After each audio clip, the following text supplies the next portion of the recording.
Oh,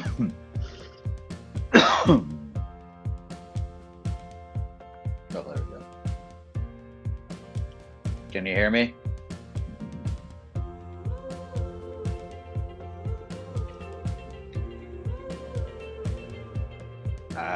Can you hear me? All I hear is background music.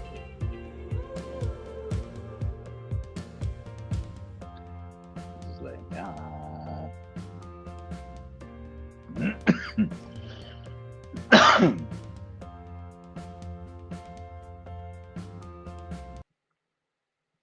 all right. Oh.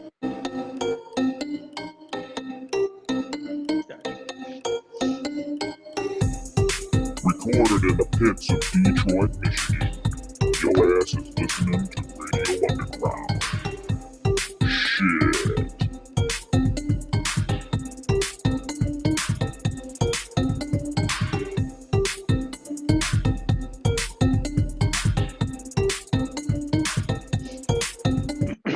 Radio Underground, episode 230, and I'm the only person that you can see. Yeah, what's up? Where are you? Where's your video? I don't know. It went out. You can hear me? I think you might have flipped your screen to no show. All right. Yeah, you did. Oh, okay. So I got to figure out where. Yeah. That's crazy. Here, I got an idea. I'm going to remove you and come back. Okay? Okay. All right.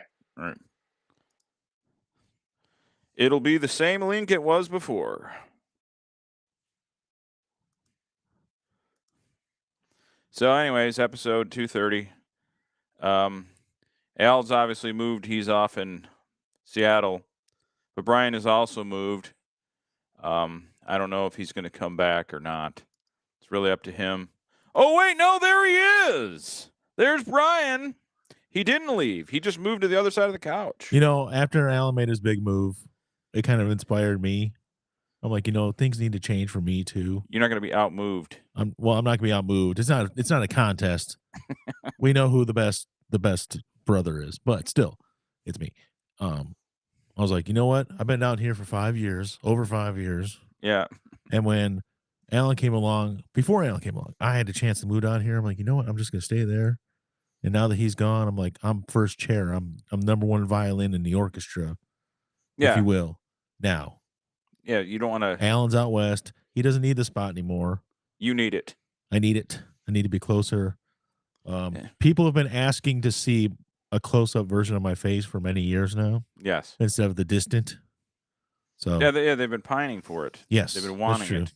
It's true. So supposedly it's finally time. Supposedly he's back. Let's see. Al, are you there?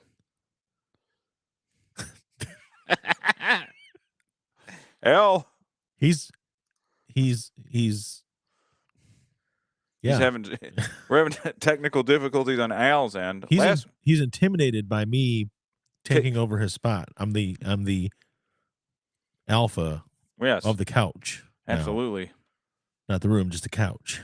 And he's having trouble adjusting to it. So yeah. This is weird though, because I'm used to everything being on this side, and though I'm texting like, oh, there's a microphone here. There you are. Hey. There you are, Al. Hi. Yeah. Now I got to figure out. Can you hear us? Yeah, just got to hold on. It's okay. Can you hear me? Yeah. Hear you good. In fact. That's weird. Now, can you hear me now? Yeah, I can hear you, but you can't hear us. I can now. I had to switch it to my Beats. Gotcha. Okay. I don't know why, like the camera was working fine and all of a sudden it just went black just before the show started. Like I was listening to the music and then all of a sudden it just went, I don't know. I guess I hit something. I don't know. It's working now. That's all that matters. Yeah. Yeah. Glad to see you're doing well after the move. Yeah, a big move. Over the other side of the couch. This cushion's weird compared to that one. But yeah. It feels weird. If it's too uncomfortable, you can always go back. No. You can always go back. Nope. But are the cushions interchangeable? No, I don't think they are actually. Uh, I don't think cushions come off this one. I think it's all just stationary. Not like that one. Brian's camera is now pixelating badly. Is it? Is it because I'm moving too quick? You're in the Matrix and we're not.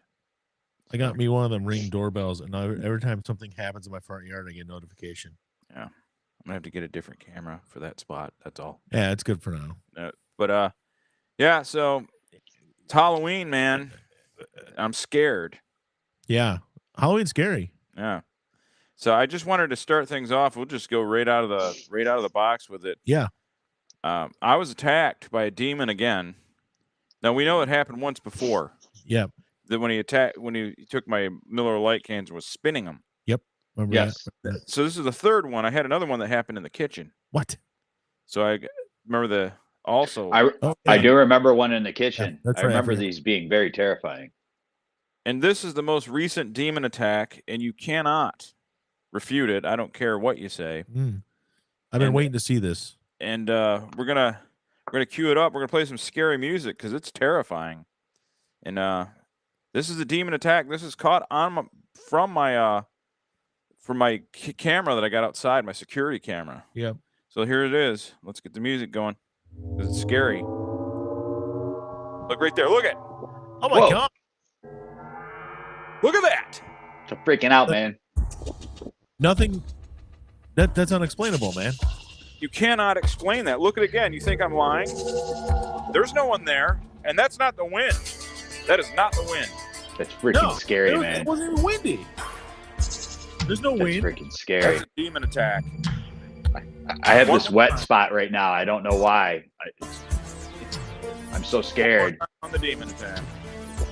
Boom. Clearly, Satan getting through the portal of hell. Oh my God! You can almost see the reflection of Satan in the glass. If you go back. If you look closely, you can see it looks like the reflection of Satan himself. Right there. Oh, See?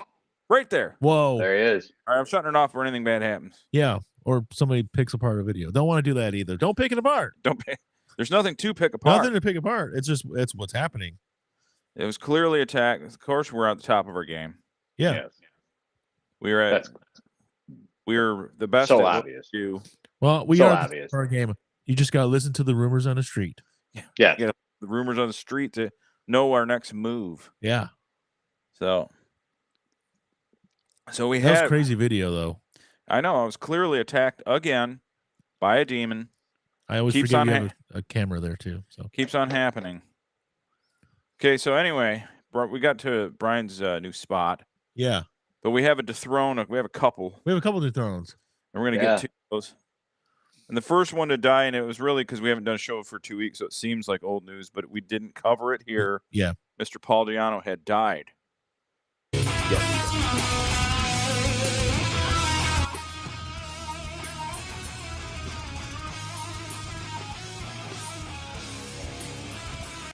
He died, dethroned. He did. It's kind of funny. We just talked about it a few weeks ago because the Yep. surgeries and all the other The stuff. back He's not doing great. Right. And apparently we were right. He wasn't doing really great. in a wheelchair. So Yeah, he was doing a lot of shows on a wheelchair last few years, I think. seen him on some cruises and stuff, enjoying himself, and then it Then he happened. wasn't enjoying himself. Yeah, when you're dead, you're not enjoying yourself. No. That's for sure. Self-titled Iron Maiden album. So great. Yeah, Yeah, a lot of people think the first two are the best. I think Um, none of the best, but that's just me. I like his style. Yeah. it was more. I don't know if it's the best, but It was a little more raw than Bruce. Bruce is polished. yeah. proper. In the Nigel Tufnell hair. Oh yeah, it's so bad. Yes. His hair's so bad. Yeah. So we also lost Phil Lashman. Phil.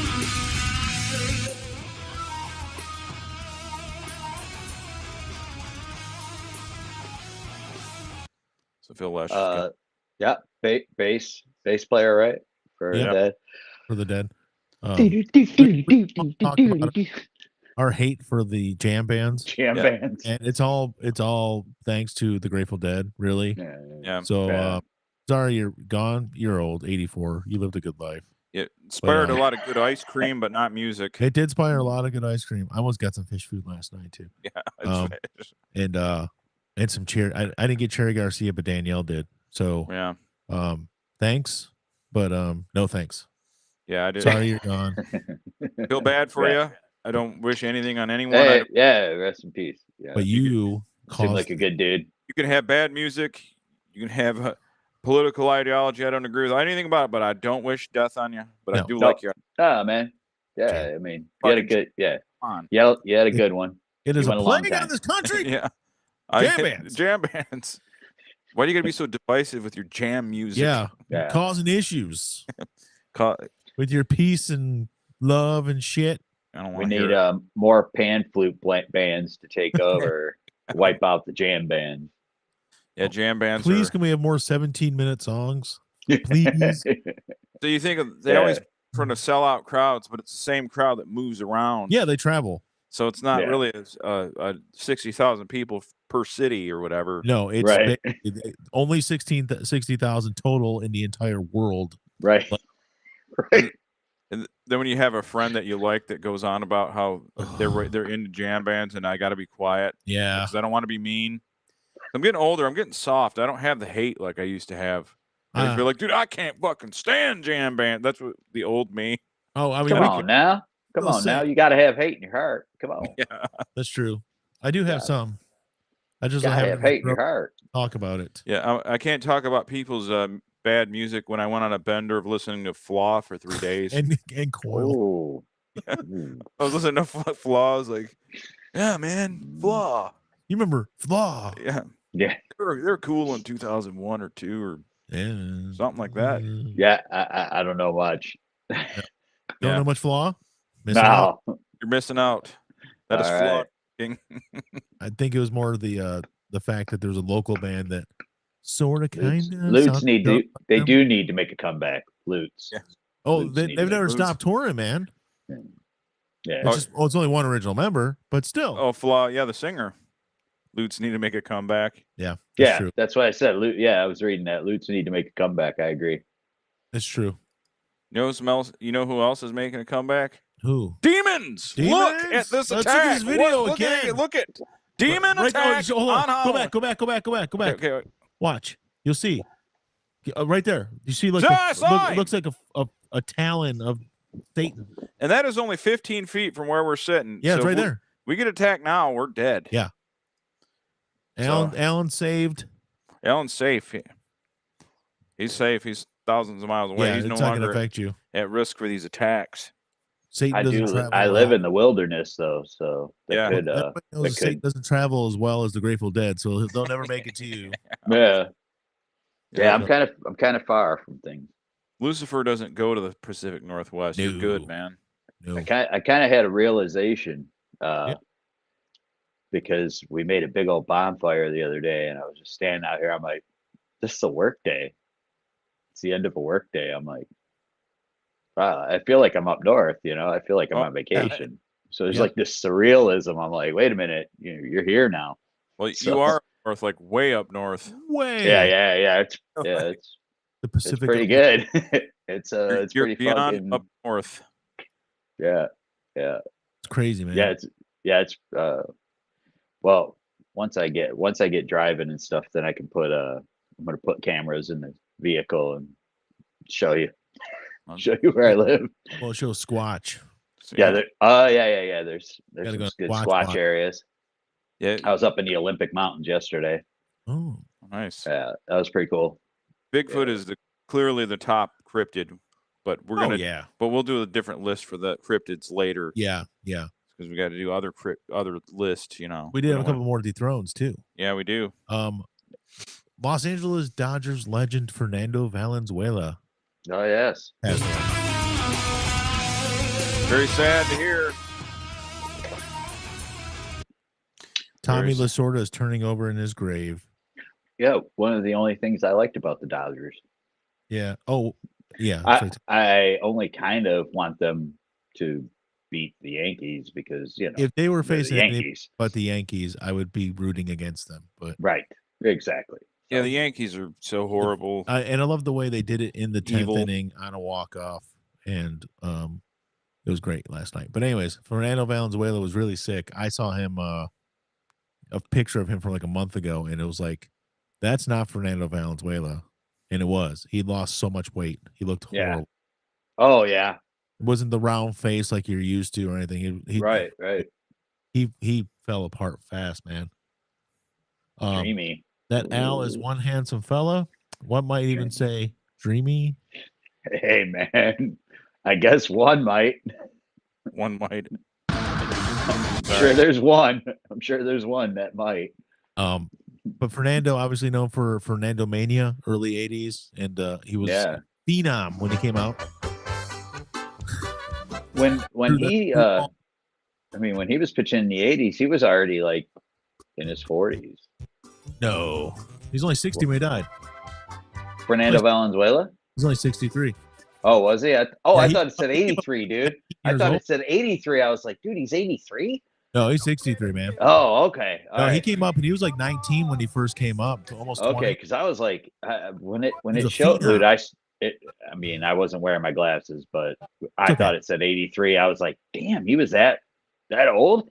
No, he had a unique style of pitching. He like did that whole, his back was turned to the catcher. He was looking up in the air, and that screwball. Yeah, he was something. Fernando Mania, and he was okay for a couple years after that, and it kind of sucked. And then '88 came around, he was good again, and then he kind of fell off after that, and kind of a relatively short career. I think he's basically done at like 31, but yeah, hey, he's a legend there. I know. I don't remember him being around a real long time, but yeah, like that's why, like when it said 83, I go, damn. So did he not make it to the bigs till he was like old? He had the ideal. All right, so I was wrong. I that's my damn eyes. It's okay. Mine are going too, so it's fine. We're in the same boat. But yeah, he's dead. There was one more, a true legend. Frank Sinatra actually called this guy one to watch. He's gonna be a huge star. When he comes out, you'll see it's gonna happen. He's gonna be huge, and it's the guy who wrote the theme song to The Love Boat and also performed it. Jack Jones. Jack Jones. Jack Jones died.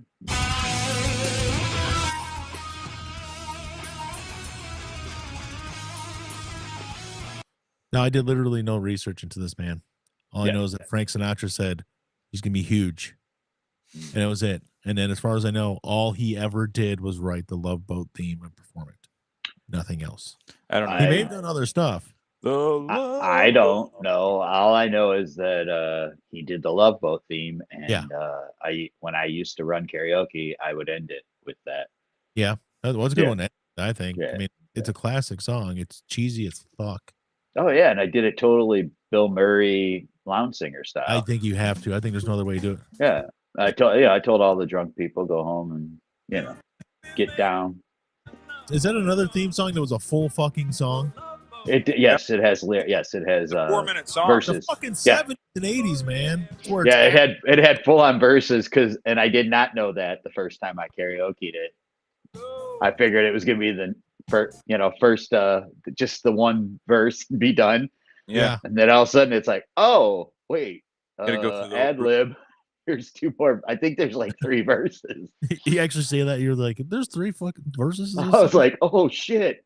Have to get into safety instructions. I was like, all right, just keep up the lounge. I was like, keep it up. Yeah. Hangovers are brutal when you get seasick on top of it. Don't forget the life jackets, or else you'll end up like the Titanic. Fucking Love Boat. Shit. Yep, legit. Yeah. Only one beats a little. Here's Phil's opinion. Yeah, and isn't there like 7 verses in that? And the Fall Guy, yeah. There's like 3 of them or something like that too. There's way more than you think, but it's that last verse is oof. Yeah. Last verse of the Fall Guy's bad. You guys playing COD, Phil? The new COD 6 that come out? That got like a 9 on IGN, man. Yeah. Holy shit. Yeah, and gaming news, massive gaming news. Call of Duty 6 is out. I won't play it because I'm terrible at shooters. Yeah.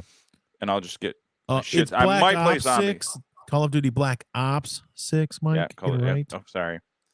I might play at Zombies though. I just might. Yeah. It's Well, I was surprised at IGN give it a 9. It sucks wet shit to a sponge. There's that too.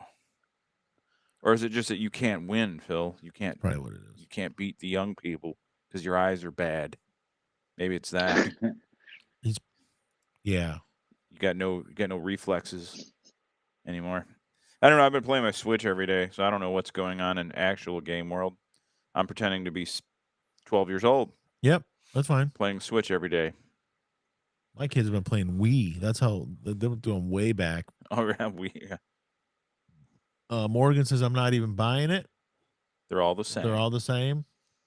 Yeah. No, man, this one looks totally different. If you have Game Pass, you don't need to buy it. Yeah, good point. Eyes like a hawk, but greening out doesn't help replay. Yeah, green. Yeah, I didn't even know there was a thing, greening out, but the pot is so strong now that people are greening out. Oh, yeah? They basically, it's kind of like a seizure induced by, I guess, marijuana. Oh. I don't know. I don't smoke it, so I wouldn't Yeah, know. But I don't like that stuff. Diablo 4 rules. Yeah. Yeah. Yeah. Everybody's playing that. Saw even Elon Musk is playing it. Everybody's he? playing that fucking game. Diablo 4 is awesome from what I hear. Yeah. So, I don't know. I don't haven't played shit. it. Yeah, you don't even play your Switch. You play nothing. I don't really play anything. You even have a gaming PC. You do nothing. Well, I have a PC that has enough power to probably play games, but I mostly use it for my server. So Your server. I have a lot of movies and shows that I've borrowed. You don't Bitcoin mine? No. No. No, I don't know how. If I did, I probably would. Yeah. But no, I've never gotten into that. Yeah, so I don't know. I probably won't play it because it's, even if it was good, super sweaties, you can't compete with them. It's There's no point. I don't my kids and my wife download so much stuff to the hard drive on the Xbox that I don't even have close to enough space for that game. It's 120 gig or something, 130 gig. Yeah, I don't know what the PC. I think it's, if you want, you can break it down by portions. Oh, if yeah. you want, you don't have to download the whole thing, but still, you're looking at 70 bare minimum. Well, yeah. Well, since we're on video games and we've been talking about deaths and dethrones, we should talk about a birthday. Borderlands. You ever played that? Yep. Turned 15. Yeah, Phil, Borderlands turned 15. And Phil actually went to go get it the day it came out. I was a retroactive Borderlands player. I played 2 before 1. Yeah. Went back to it. But Borderlands 1 is 15 years old. Phil is old. We're old. Yep. Falling apart at the seams. And that was, I'm not. No, Yeah, he's not. yeah. It's funny because I'm thinking of a Fu Manchu and then another Fu Manchu. a double here. Fu Manchu. Yeah, like a white one and a black one, and then Good everything idea. else gone. Need you an extra in a Mandarin film. Yeah. You'd be like Ming the Merciless. you made one like a Charlie Chan. I'll do it in John Wayne voice. I am the great and powerful Ming. Myth. If they ever remake Big Trouble in Little China, you can be one of the street thugs or something. Right, right. Hong Man Johnson. Can I have midnight launch? Yeah, Phil. But, Borderlands being 15 and released that awesome movie version of it this year too, so that's kind of cool. Yeah, that wildly popular, super universally loved by the fans Borderlands movie. Super profitable. Yeah. It's just about the biggest flop of the year, but that's cool. Yeah. Darth says his Call of Duty style is camping with spray and pray LMG. I can't even do that. No. I can't even get into it. No, those games, I fucking hate them because I suck at them, but I still fucking hate them. Yep. I never played Borderlands. I never got into it, but I've heard good things about it. You can play it on Switch and Borderlands porn. Yeah. I remember I kept going on about it every time I would get drunk and play with Phil. So they started mocking me. You know they make Borderlands porn, Mike, because I always bring it up. So every time they would talk to me, you know they make Borderlands porn, Mike? I'm like, yeah, I know. Yeah, I've heard. So when you're the drunk thing, when you're beating the death something over and over again. Yeah. Yes. Yeah, but it's you play a lot of those hack and slash you know, grinder games like Souls. Demon Souls, Dark Souls. Yeah. But Demon Souls is a thing, right? Yeah, Demon Souls is the very first one. Yeah.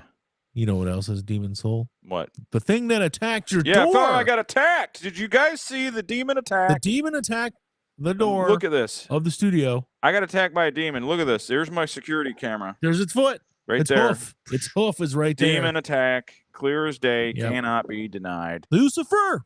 There he is. I saw him. Damien. Oh my God, it's right there. It's even scarier when you add Dragon Master music. Rule 34. If it exists, there's porn. That's true, Darth. Look right there. Demon attack. Boom. Open. Close. It's crazy. Like and subscribe. Back into the left. Back into the left. Clear as day. Yeah. Can't be denied. It's like- Demon There attack. it is. There it is. Yeah. Like and subscribe. I've heard of something like that before. When Don't you know. first showed it to me, my pants got wet Yeah. and I couldn't figure out why. And then I realized how scared I was. I peed myself and didn't even realize it. Yeah, that's true. Yep. I was close to peeing myself. Yeah, I'm I scared get right it. now. Mm, I I'm will not scared. sleep one wink tonight. Not a bit. Yeah, I'm sure. Not when You- that has happened to me. Yeah. So You'll wait until tomorrow and take naps. yep, I have to sleep during the day. That's how you do it, man. By the way, I mistyped this clear point here. The final Kmart was closed, not Walmart. I knew what you were talking about. I wasn't gonna. The final Kmart is closed. The last thing I bought from a Kmart is a karaoke machine that I still have. It's Yeah. not bad. Yeah. Brian pees himself because of prostate problems. Not yet, but hopefully soon. The last thing I bought at Kmart was a Samsung TV that for like $100. That was a display, and Oh, yeah. the bottom part of it was a little screwed up, so the thing bobbled a little bit, but it was still a really good. It was a great TV. I bought a couple things. We bought a Christmas tree. Fake Christmas tree, obviously. We still have it actually. It was a really good one. It was like 60% off or something. It was lush, And I'm trying to think. I know there's something else I bought too. No, I don't think I have that TV anymore. I think I bought a shirt. I probably still have that somewhere because I don't throw away clothing. I just keep wearing it. Yeah. So If I find something that fits well, I never get rid of it. I don't have that TV anymore, but was it an element? Jay and Andrew AWH has it. Darth says, I think I bought a Mother's Day gift last. Okay. That's nice. I missed their esophagus wrecking popcorn. Oh yeah. Oh yeah. Eat some of that shit, it would just duck right in your windpipe. Yeah, they absolutely did. Like, you fucking sound like a COPD person. I kind of missed the Kmart cafe. Yeah, for sure. It was kind of cool. Pretzels And Those stuff. are good, man. Also, the blue light specials. Yeah. Oh yeah. Oh yeah, blue light special. It probably really wasn't a deal, but they No. just It's like Black Friday specials now. yeah. Like, oh look, this thing's on sale. But we jacked it up 20% first before we knocked it down to 25%. Another psychological tactic they use. They put like DVDs and shit in like a bin, like all fucked up looking. So you think, oh, they're just basically getting rid of those, but it's pretty much the same price. Yeah. Oh, they're throwing them away. That TV kicks ass. Yeah, they said that TV kicks ass. The one that they have now. See? Well, yeah, you have you have two of them. The smaller one's the one I'm talking about. That's Samsung. That's the I've had that for I bought that in Utah at a Kmart in 2010. So I bought it because I didn't need one at the moment, but I bought it because it was so cheap. And they were closing that store. So I didn't even care. I know people used to make fun of Kmart clothes and stuff, but I didn't care because first of all, it's what I could afford. And but their extra large sizes were actually extra large, like if you got a 2X, it wasn't like a 2X, but like athletic fit or smaller. Yeah. You know what I mean? It was an actual 2X. Or like And they would have like 2X is like scuba gear on me. Yeah. It was consistent. How about that? Where a lot of the other ones you get stuff and it's like this 2X is not the same as this 2X, And they had awesome, like if you needed like dress shoes for a wedding, you can go there and get some Tom McCann's. yeah, Like $19. Rustler jeans. Yeah, Phil. Rustler jeans. Oh, dude, fucking. So, like, when I was a kid, so like you were probably a baby, Yeah, and because you're so much older than me. Craigie might have been born or not quite yet, but Yeah. like Kmart had tracks. Oh That yeah, was yeah. the shoe. They were red. They were blue with a red and white. Well, at one point we could afford those, and then we couldn't afford. We couldn't even afford those. Yeah. So Anyway, They were good shoes though. they weren't bad. Yeah, but you said before that they were basically. Oh, well, we wrote a song about Kmart to buy some shoes. Yeah, Yeah, that's yeah. right. Yeah, you Cousin did. Lori and I, we wrote. Yeah, they only cost $1. Tracks, baby. They only last an hour. Yeah, we did. Lori and I wrote that to Electric Avenue. Yeah, that's right. That's right. Yep. Good. Yeah. And then I wrote like a whole bunch of lyrics, like verses of it, but I don't remember most of it. money got tight when Brian's diaper bill rolled in. Yeah. You mean As a matter of fact, Bill, Bill, right? we had two kids on. They had two kids on diapers at the same time. You're poor Yeah. if you used to shop at Valley Village. Oh We hell could- yeah! Our mom worked at Valley Our Village. mom worked there and brought home stuff for us. Yeah. The reduced lunch kids. Yeah. Yep. Whatever. Don't even care. Oh yeah, man. Then Phil, are you talking about my diaper bill when I was a baby or my current adult diaper bill? Which one is it? There's two tiers of poor. There is the reduced lunch kids, and then the free lunch kids. The free lunch kids, right? Yeah, Dude, I remember when like I don't know, I think I was in 7th grade, and I remember we couldn't get it because my dad made like $14 too much or some crap. It was like really stupid. It was like under $100 for the year, Wow. and we couldn't get it. Lunch ticket kids. Oh, like here's a cookie that I bought with my own money because I'm not poor. Oh yeah, dude, there was kids like that. Oh yeah. Oh, look at me with my 3 milks that I bought. Mm. I was able to upgrade to chocolate. Ooh. Yeah. Dude, those little Went Borden. It was Borden brand or Melody Farms, and they'd have the little containers of chocolate milk. They were so goddamn good, dude. Yeah, Whole milk. Yeah. Super chocolatey. Those free lunch kids were all dirty as hell. Dirtiest corduroy jeans, too. They were, dude. Yeah. Oh shit, dude. The first kid that I knew in my life named Dale, he had the corduroy.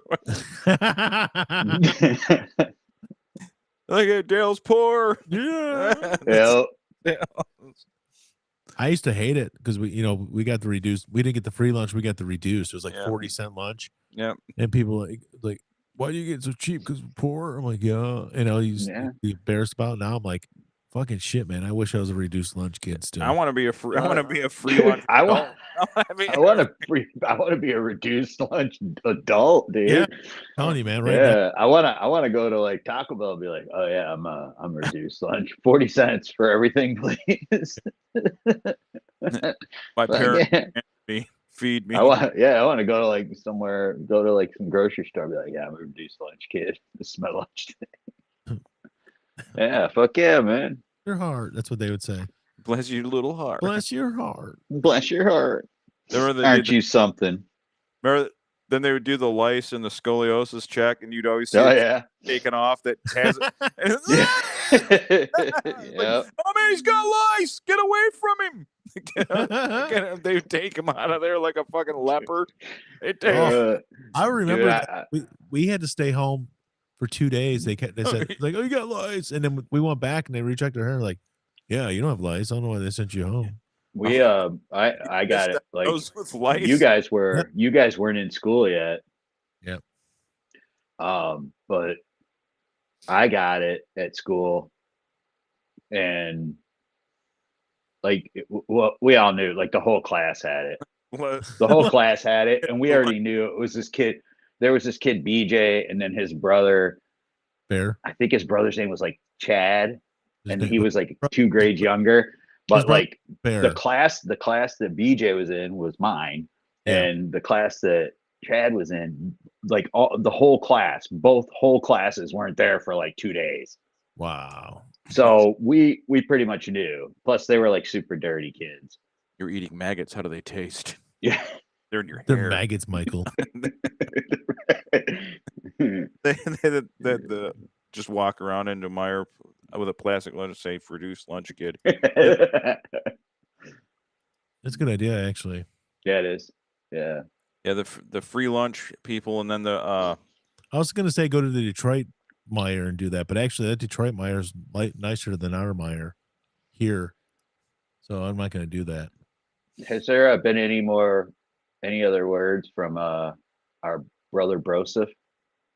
haven't heard. Well, he's contacted me Okay. Yeah. on Discord. no, not Discord. I haven't even have that. I still haven't put that on here. Oh, I saw. I haven't even looked at it.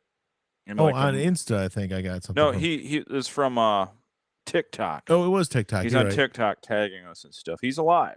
He's alive. I think he's finally going to bed and like not staying up till 5 to watch us. Well, when you're in the when Scotland Yard's got you and you're in jail. Oh great. Oh no. There we go. Oh, here we go. He's here. The game is almost over. Yeah. Yeah. The game's almost over. Still So, winning. yeah, 24-17. Good. I got it on right here, but I turned it down. It's funny. I turned the sound off, but I totally can't hear anything with these beats on. No. Like I can't hear absolutely anything outside of here. So. I think it's over because it says quarter 4 and 0 zero. minutes Yeah, it left. says 0. Yeah. There's no time. Oh, then I'm on a delay. Okay, because it shows 57 seconds. Oh, Oh, they got the ball. They're running the clock down. Okay. Okay. Yeah, like mine still says like a minute. weird. Yeah, I saw that you went to the Illinois last week. It's your fault. You caused a great tragedy to us. Yeah. That- Yeah. I swear I thought of something incredibly racist earlier. I'm like, Oh yeah. It's showing 0 on here. I was like, I thought of racism, and then all of a sudden, Cook, Abraham Stein Cohen burger with popped into my head. Yeah. I can't remember what I thought of God. it.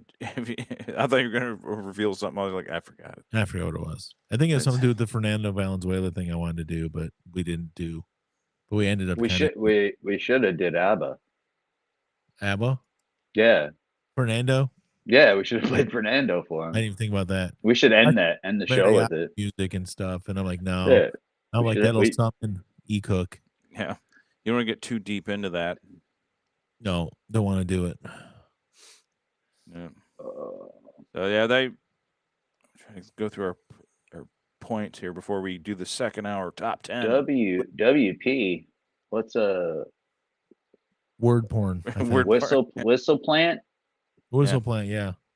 What's the Zach Morris AC Slater thing? Oh, Ooh, yeah. I I was want to a- know.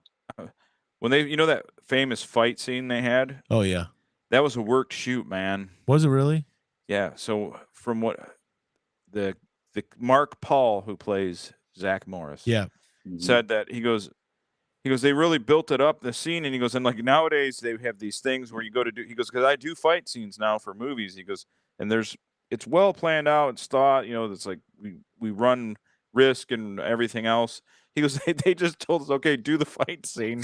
There was like no, and he goes, and he said Mario Lopez was a wrestler, so the Yes. first thing he does is I throw a punch, he slings me to the ground, and I hit the cement. So I'm mad. He goes, and we're like kind of mad for real. He goes, so we're like doing the fight scene, but also doing the young kid like, fuck, Yeah. fucker, So, but he goes, I no can't planning imagine. whatsoever. He goes, I can't imagine the liability to have two 16-year-olds do a basically just go out there and do a wrestling match. Yeah, just fight. So when he slings him, he goes, as you can see here, I hit the ground really hard. Of course, Mario, being an actual legit amateur wrestler, Yeah. could have killed him. So, but I don't know. It was just a funny story. That is funny. I didn't know that. And There's some really good episodes of that show. I saw something with Zach Morris playing a serial killer recently, Oh, wow. or something. Right. He's playing some kind of murderer or some shit. I don't know. I think he's in that new show that's out now called. Oh, is there a TV show where he's like a bad dude or something?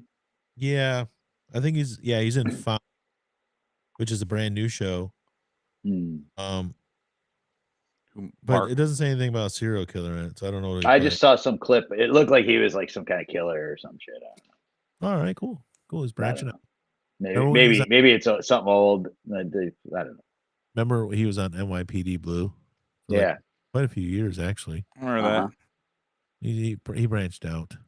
Yeah. I remember. I've been watching this show. You guys have probably never heard of it from back in the day. It's called Diagnosis Murder. It's got Dick Van Dyke as a doctor / detective. It's nothing like Murder, She Wrote at all. At all. It's not, but Elizabeth Berkley was in it. And it was right around the time Showgirls came out. And in this episode, she plays, to stretch, a dancer. Oh, no way. And she may have murdered somebody. I'm not going to give it away. Yeah, the tall, lean girl as the dancer. And then later in the episode, she's also a stripper. I forgot about that part. So it's really hitting close to home. Remember Steve from Blue's Clues played a murderer in one of them shows? He was on Law and Order episode, and I watched it. And he got all kinds of hate mail for it. So that's part of the reason he quit being Steve. If I'm not mistaken, this episode, he was playing a wackadoo, and they hit him in a cell, and he literally beat his own head against the back of the cell. And I think he killed himself in the episode. Maybe it was a different episode. Blue's Clues. He basically started beating his own head against the wall because they wouldn't listen to him and stuff, and he was going crazy, and he killed himself in the cell, and he wasn't on Blue's Clues after that. So, they like to be called entertainers, not strippers. I'm sorry, I didn't mean to offend. Yeah, I don't care what they like. Yeah. Yeah, exactly. It's not about what they like. It's about what I like. If they're stripping clothes off, that means they're strippers. Pervert row. Yeah. Throwing the money out. Mark Paul Gosselaar, the TV show he was in, he was a kidnapper. He kidnapped like whoever the main character is, he kidnapped her, and then she, like, as a teenager, and then she found him and kidnapped him. Oh, that sounds like that current show then. Okay. And holding him hostage or something. I just looked it up. That's all. It just said something about him. Yeah. Brian Bitches. So he was a kidnapper. Okay. Hell throws a hog out as expected. Happened. So, so it does appear, yes, that the game is officially over. It's over. Michigan won the game. Oh yeah. Well, I looked on the phone and it was at zeros.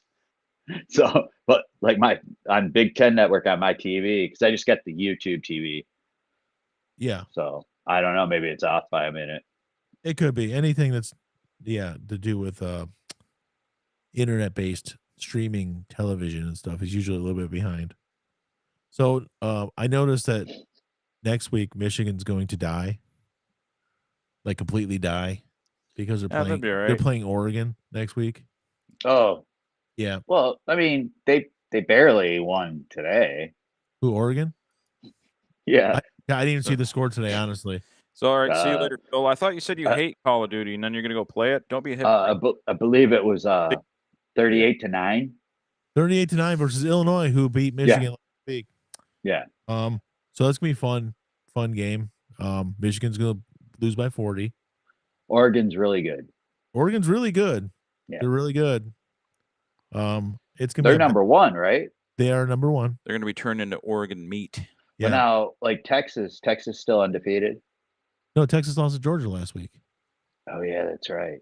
Yeah. So Georgia's number 2. I think Ohio State's number 2.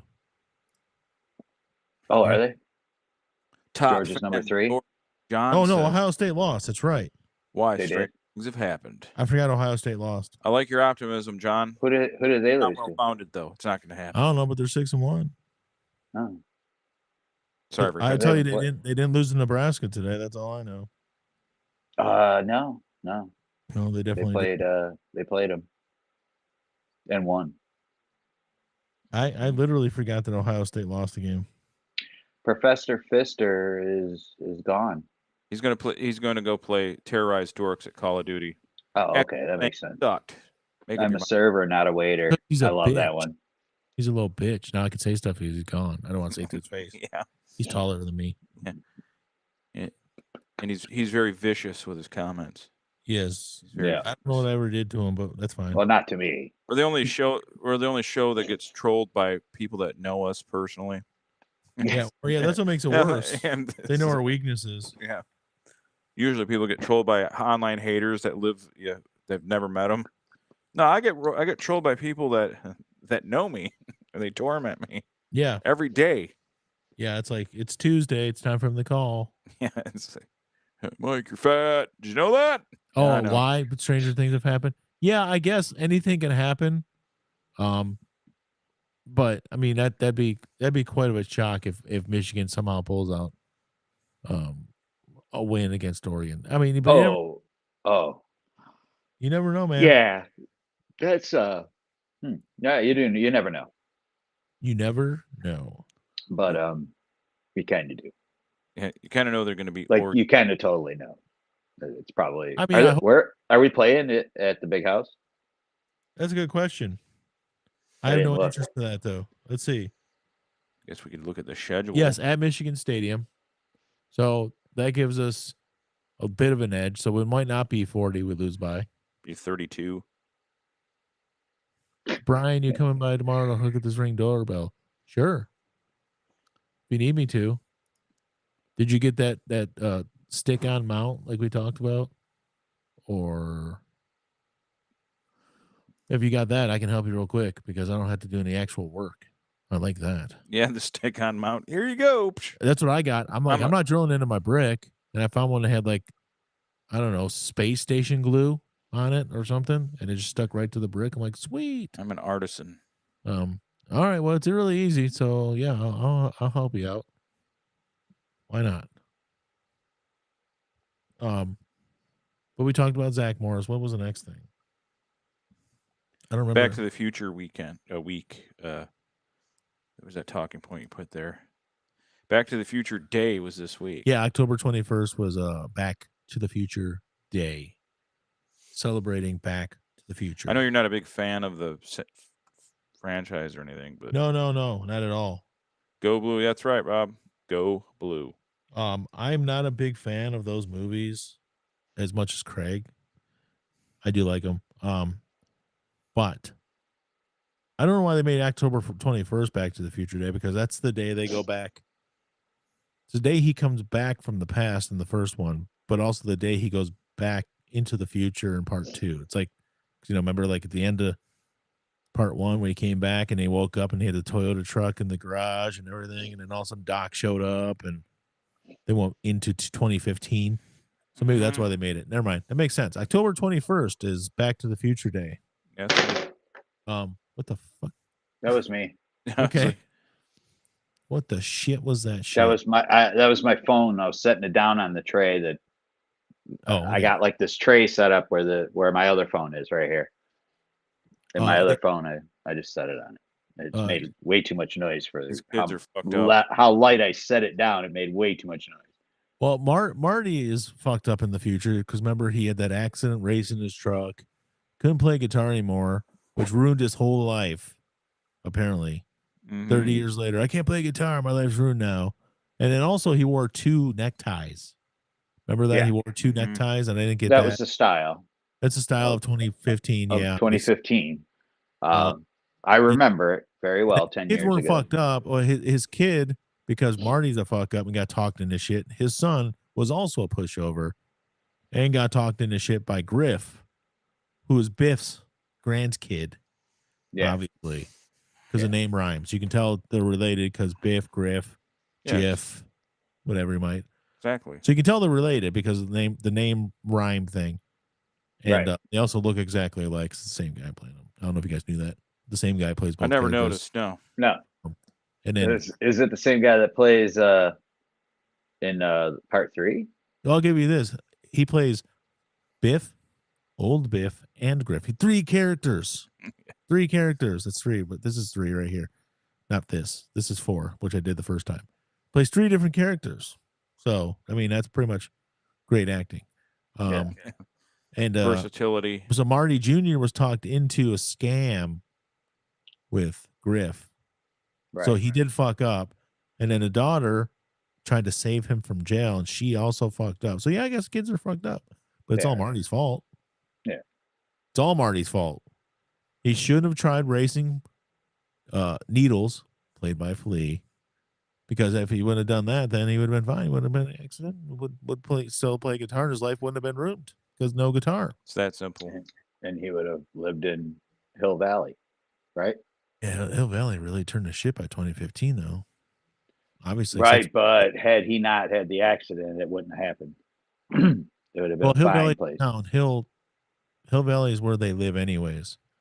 He lived in Lion's Den or whatever the fuck it's called, but wasn't it Hilldale or something like that? Hilldale, yeah, right. Hilldale, he lived in where he ended up living where he thought he would live, but it had turned to complete shit. Right. Crackheads and skeezers and everything there, man. Yeah. But it wouldn't have. Oh, I'm sliding away. So Jay, I'm trying to make a decision right now. Take my monthly shower or go online and finally order Friday plans. I would go for the 87 cents a piece, man. Yeah. You're paying $445 for 9 pills of Viagra. You can get them for 87 cents a piece with Friday plans. Frank will tell you. He's on every morning, man. Yeah. Yeah. Boom. 87 cents. I have no idea what's going on right now. Are you talking about Friday plans is fake Viagra? There's a commercial for it. Oh, Frankie the Fence. There's a guy named Frank that does one of the shows. We call him Frankie the Fence. Yeah. He's like, boom. Yeah. I've never heard of this is for 9 pills at Walgreens. It's like $400 piece. And he's like, you can get it for 87 cents. Boom! Get it for 87 cents a piece. I get them cheaper than that. So. I mean, someone they know gets them cheaper than that. The Viagra. I'm not saying anybody, just somebody I know. A friend. Close personal friend. It's not me though. Anyways, what were we talking about? Change the subject real quick. Away from me. Yeah. I don't know. I couldn't afford them when they were $40 a piece. I was attacked by a demon. Yeah, for anybody that just came in. If you hadn't seen earlier, because I know people come in and out of the show. Yeah, all the time. So I was attacked by a demon. Look. There it is again. Boom. Look right there. That's the point of the what do you call it with the star thing? The Satan star. Pentagram. Watch. Do it again. Show the shadow of the door. See that top of the pentagram? Look, there it is. Yep. Satan.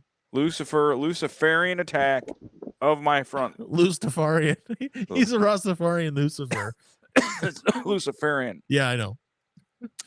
But look at boom, opens. The morning star himself, Lucifer. I'm in my house sleeping at 12:15. Okay, I wasn't sleeping, but I could have been. And it could have been even scarier because I just didn't know. Man. I'm telling you, it's nuts. I've never seen anything like it. It's clear proof. It's definitive proof of paranormal activity right here. And I got my cat every week just sits there. Yeah. Just like in pain. Like, I can't take it no more. I'm getting old. You can still see that hole over there, just not as well as you used to. Yeah, it's not, yeah. Well, when I move that out, yeah, it's very. But this hole is prominent here. This hole right here. Yeah, that's an intentional hole. Yeah, that's supposed to be there. Yeah, so. So it is Halloween, and in about 2 minutes, we're going to do our top 10 list of Halloween cheesy movies. Yeah. We're going to be doing that soon. But I'm going to take a pee. Yep. And while I'm taking a pee, I don't know. I can't think of something. We're going to talk about Jameson Williams. There you go. I got to pee. Ah, yeah. He did some shit, but they still haven't said exactly what it is. Just that he had something in his system he shouldn't have had. He doesn't take vitamins and he doesn't take supplements. So what did he take to get something in his system that's a banned substance? Oh, so did he he said that he doesn't take any of that stuff? He doesn't take any of that stuff. Huh. So I don't know what it was. As far I haven't heard any other explanation since then. He just took the suspension. Look, I don't care that he's missing this week. I care more that he's missing next week. Yeah. Green Bay in Green Bay. I would like to have him there. Yeah, I would too. Um, Yeah, still- that's but it's definitely It but yeah, I mean, like they have a lot of really stupid things that they call performance enhancing. yeah, But if he's not taking any supplements and no vitamins, he literally, he said he doesn't take any stuff like that, supplements or training helpers, then it's gotta be marijuana, or it's gotta be something that he wasn't. It was gotta be something he took that wasn't prescribed to him for pain well, or even something. marijuana, they don't really Well, the thing that got me was it's only a two game. I thought that usually there were 4 games. no, if it's a minor thing, they'll only give you 2. If Okay, see that's okay. So then like a not 4. asking agent for that stuff, that's when you usually get 4, or if it's something more serious. Right. They can tell if you're taking something that's trying to cover something else. They'll give you Right. 4 for that. Yeah, But- yeah, the masks. Yeah. Who knows? Yeah, He you can could take take stuff that masks the he could just take yeah, a they cough medicine or something that had something in it he wasn't supposed to have, but that's yeah. who knows? true. We'll never But know. yeah, this week I wasn't too concerned, but yeah. No, but that's Um, the thing we got to watch out for. You're like, oh, we're not concerned with the Titans, but don't let a game Yeah, like well, I mean, I think we have enough weapons, but Yeah, I'd like to have that extra weapon against Green Bay because they're playing really good. yeah, I know. The Titans are not. Titans are not. The Titans are at home, or here, or They're there. here. They don't have their starting quarterback, which really I don't know. It's going to hurt them too much. He hasn't played well this year. Yeah. Levis has been horrible. Have you seen the Mayo commercials with him? With Will Levis? He does this Mayo commercial. Oh yeah. And he says Mayo. And he says Mayo dip be creamy, but it did not sound like that when I heard it. I swear to God, did he say Mayo dick be creamy? I swear to God, it sounded like it. So now every time I see the damn thing, I keep fucking Mayo dick be creamy. What is it? Is it a specific brand of mayo? Yeah, I think it's like Best Foods or something. Mayo. Yeah. I never even heard of that shit. That's a Tennessee thing. I just saw it on like one of the football channels or whatever. Because like I got that ticket now. Oh yeah. And then it was like it was on ESPN or something. Whenever they do whenever like NFL Live's on, you'll see like a lot of football player commercials during that time, Yeah. And so yeah, he's fucking. It just sounded like he said Mayo dick be creamy. I'm like, what the fuck? I mean, he's right, I guess. Yeah, right. Yes. Yeah.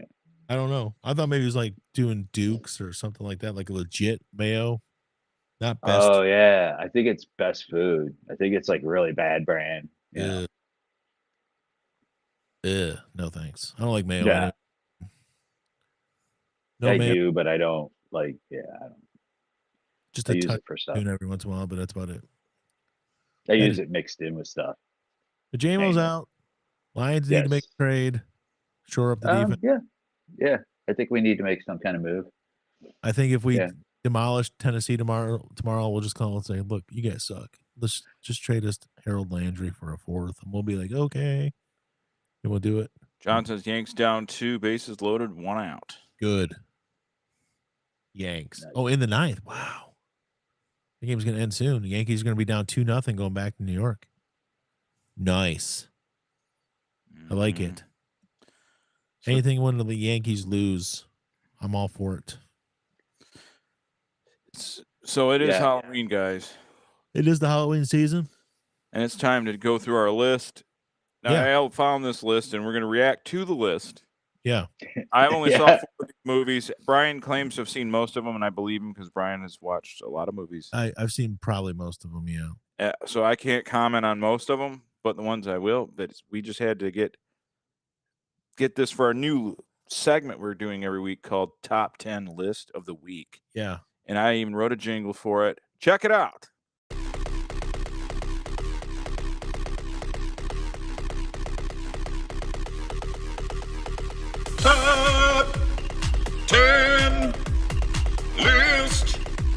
of the week. Top 10 list of the week.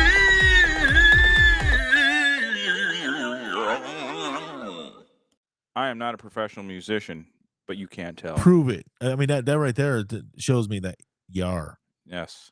That song is creeping into the top 10 downloads on the iTunes As store. we know. So here it is, the top list we're going to be doing. What happened to Al? We lost him. Oh, God. Al, come you need back to come back, Al. So this is our Collider top 10 cheesiest horror films of all time. There he is. He's back. He's back. Yeah, it was weird. As soon as you went to that, it like Booted you. disconnected me for a second. Oh yeah, there it is. Cheesiest. Yes, cheesiest. Yep. Of all time. So I think, all right. So I've seen Killer Clowns. I've seen Reanimator, Critters. I think that's it. So what we'll do is we'll start from 10 and go back up to 1. Yeah. I've never seen Bad Taste. Brian, have you? I've seen clips of it. That's a Peter Jackson movie. The guy who made Lord of the Rings. Yeah. Like, I saw that. Here, let's get a little scary music going while we're talking about this stuff. that's got a bit of a low budget. I looked it up, and the budget on it somewhere between $11,000 and $25,000. And it was made in fair. New Zealand by New Zealanders. You want to know what it's about? It's about. I don't know. Hold on, I was trying to read their description because it's probably better than I can explain it. The population of a small town disappears and is replaced by aliens that chase human flesh for their intergalactic fast food chain. That's the legit synopsis of the film. I've seen clips of it. I'm worried that it's going to do ads. It's cheesy. It's really cheesy. I've never finished watching it. It was on Tubi at one point and then it was gone. I never got a chance to watch it. But it's Peter Jackson. TV. He's made some of his older stuff. Obviously, we know him as Peter Jackson, the guy who made Lord of the Rings, The Hobbit, King Kong. But he made some other movies before that were pretty well received in terms of like that one. It's very creative, some of the stuff he does. He did that with what was the other one called? Brain Dead, Brain something. I can't find it. But not a great film. Not great. It's not great. Cheesy is probably accurate. Top 10 cheesiest? Sure. I can go with that. Why not? Number 9, though, I thought everybody had seen number 9, honestly. I think I have. Night of the Comet's a classic, like from '84. When we first got Sci-Fi Channel, remember, like mid-90s, all of a sudden we had Sci-Fi Channel. We never had it before. It was introduced to, at the time, Comcast or maybe Continental. I don't remember. And they showed that, like, they basically had a loop of shows for like the first couple of days. And Night of the Comet was on twice a day for like 3 days. You've never seen Night of the Comet, really? I haven't seen it. It's got the girl from The Last Starfighter. Yeah. Catherine McCormick. Also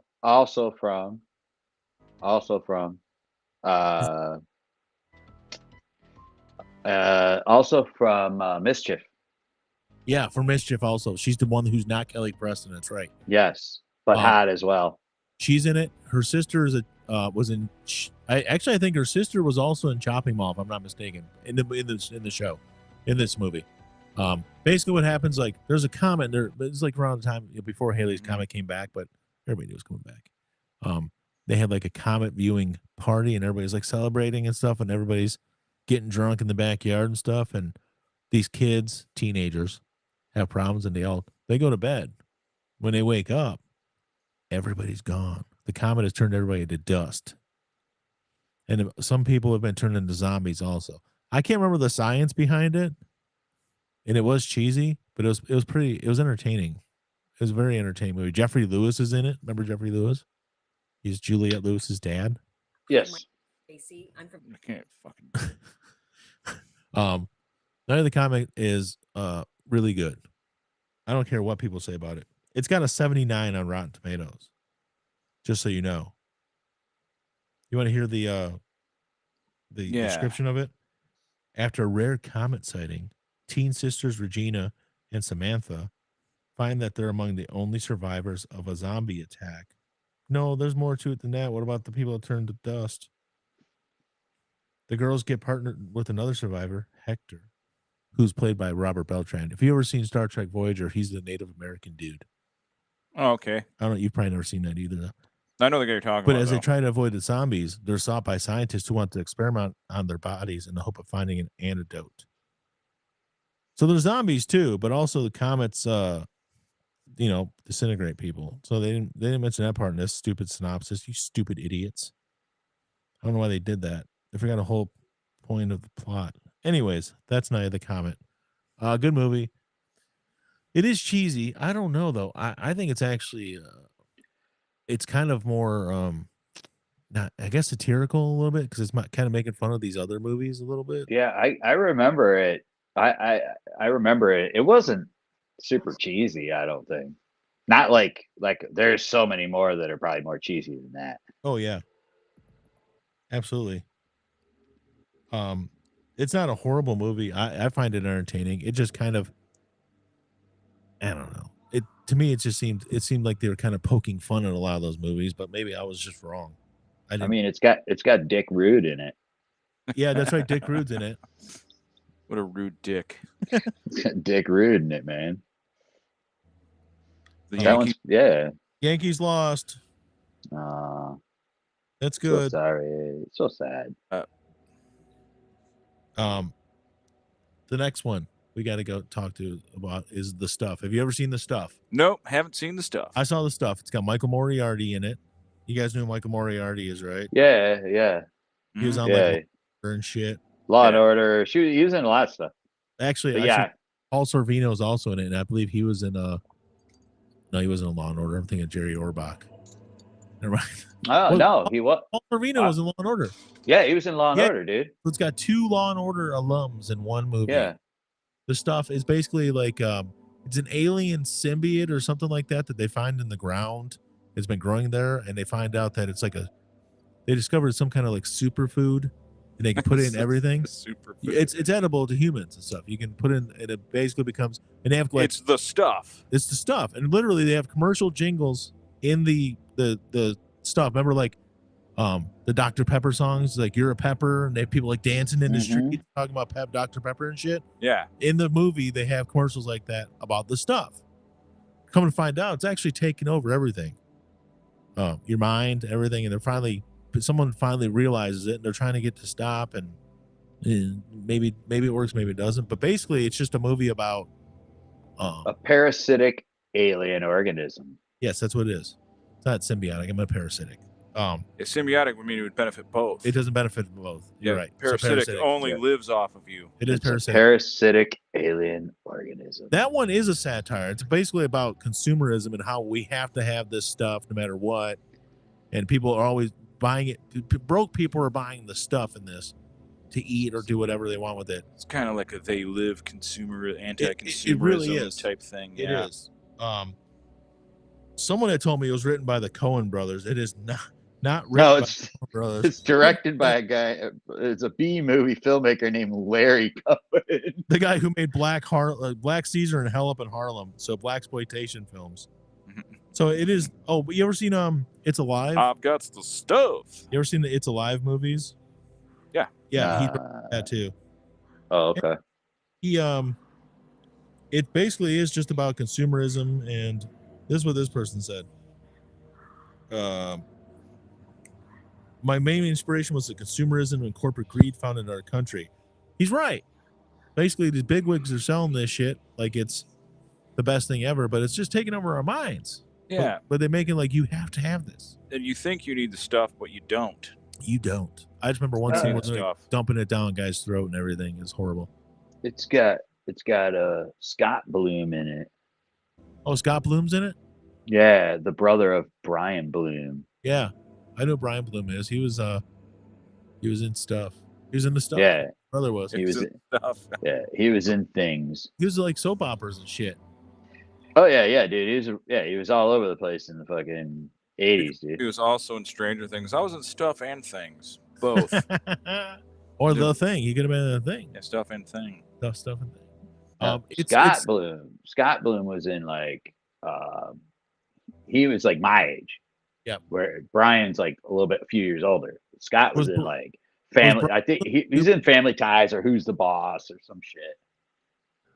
Because he's like same age as me. That's how I know. I'm thinking of him. He was one that the ladies liked back then, and he had like those blue eyes. Oh yeah. They were pretty boys. Yeah. Yep. Yeah. I know that guy. Shit, that guy was in the 18 movie from about a decade ago. Oh, was he? Scott Bloom, I don't. Oh, dude, both of them are in it. Yeah, you're right. Both of them are in it. Brian Bloom and Scott Bloom. They must have played brothers. Scott Bloom was Jason. Brian Bloom is Jason's brother. That's what he's listed as. I remember Scott Bloom from he was Samantha's boyfriend at one point in Who's the Boss? Yeah. I'm doing my jawline flex because I look kind of hot from this angle. You're doing the Mark McGrath thing, just staring at the camera, making yourself look hot. Yeah, I'm just agreeing with everything. I'm the good-looking guy that just agrees with you. That's it for the stuff.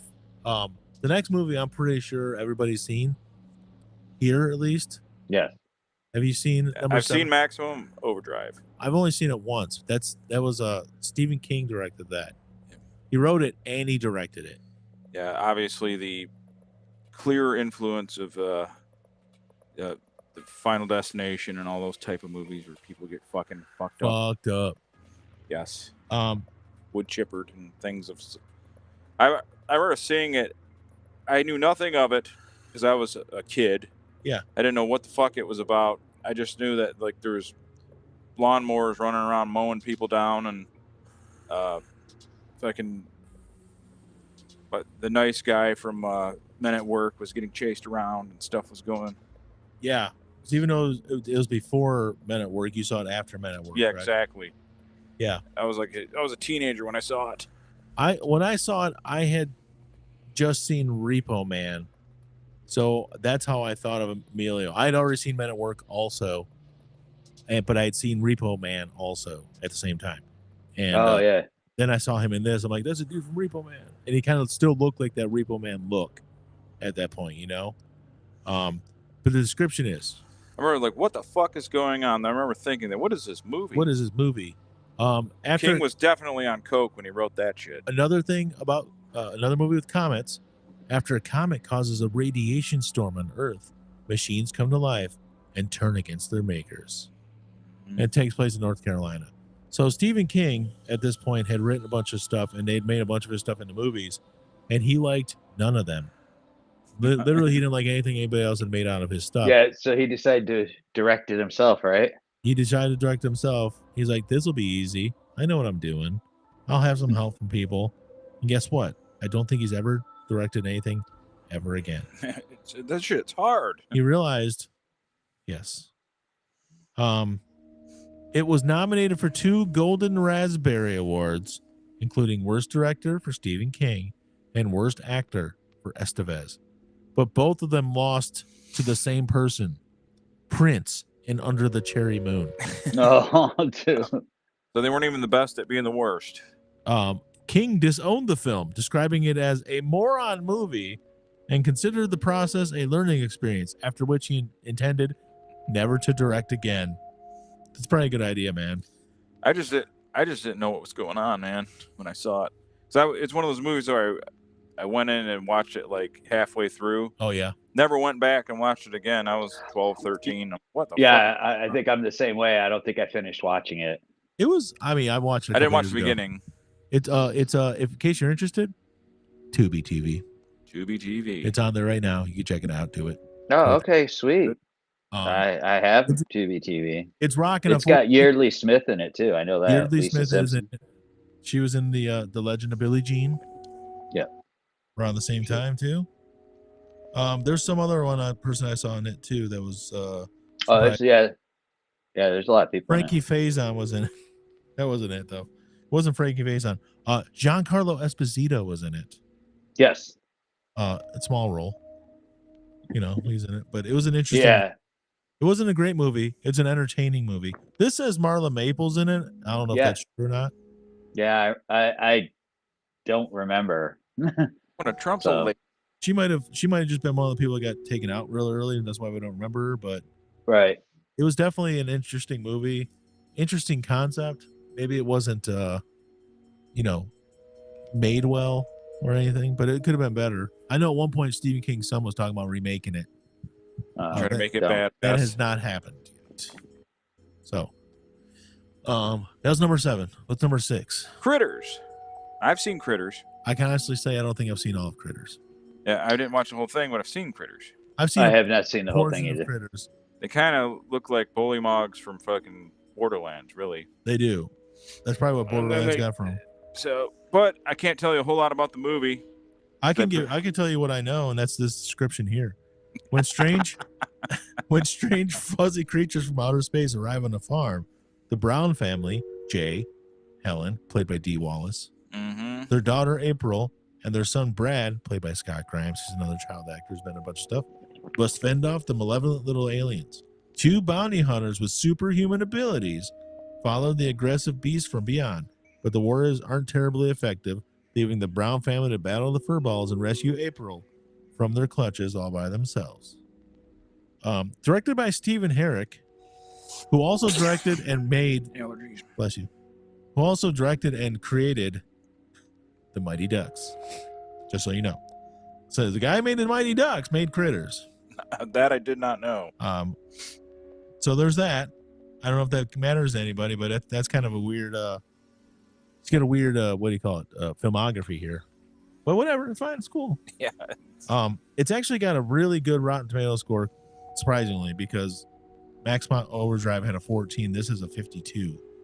I would have thought the other way around, but Yeah, you would assume, but but they were kind of cool. It was kind of like the Yeah. creatures were kind of like almost like gremlins, where they're like somehow cute but also ugly at the same time. and, yeah, kind of like an ugly dog contest where the dog's ugly, but it's kind of cute. It's got its cuteness going Yeah. on a little bit. Yeah, it's got some facets of cuteness.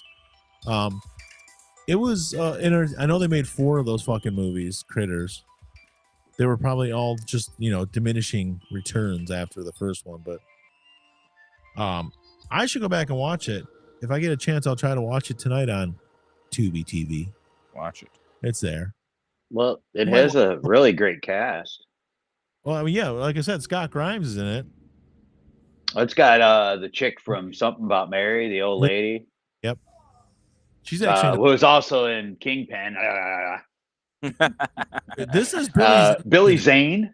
Yeah, that's crazy.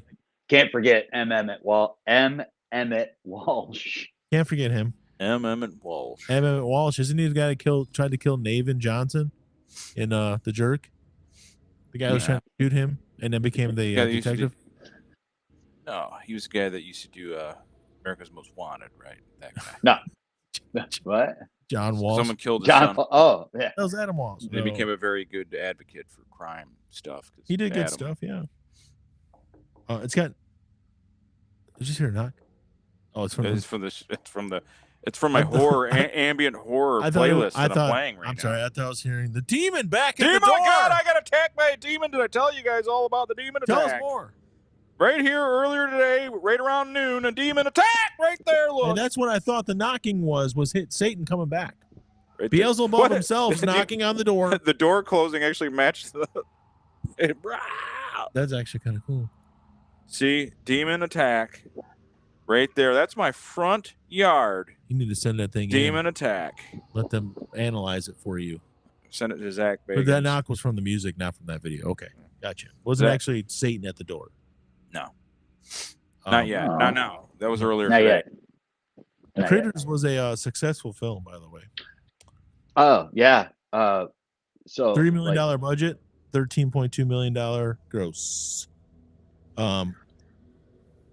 It was widely believed to have been inspired by the success of Joe Dante's 1984 film Gremlins, but Stephen Herrick has refuted that, pointing that the script was written before Gremlins and subsequently underwent rewrites in the years after that. So it was basically,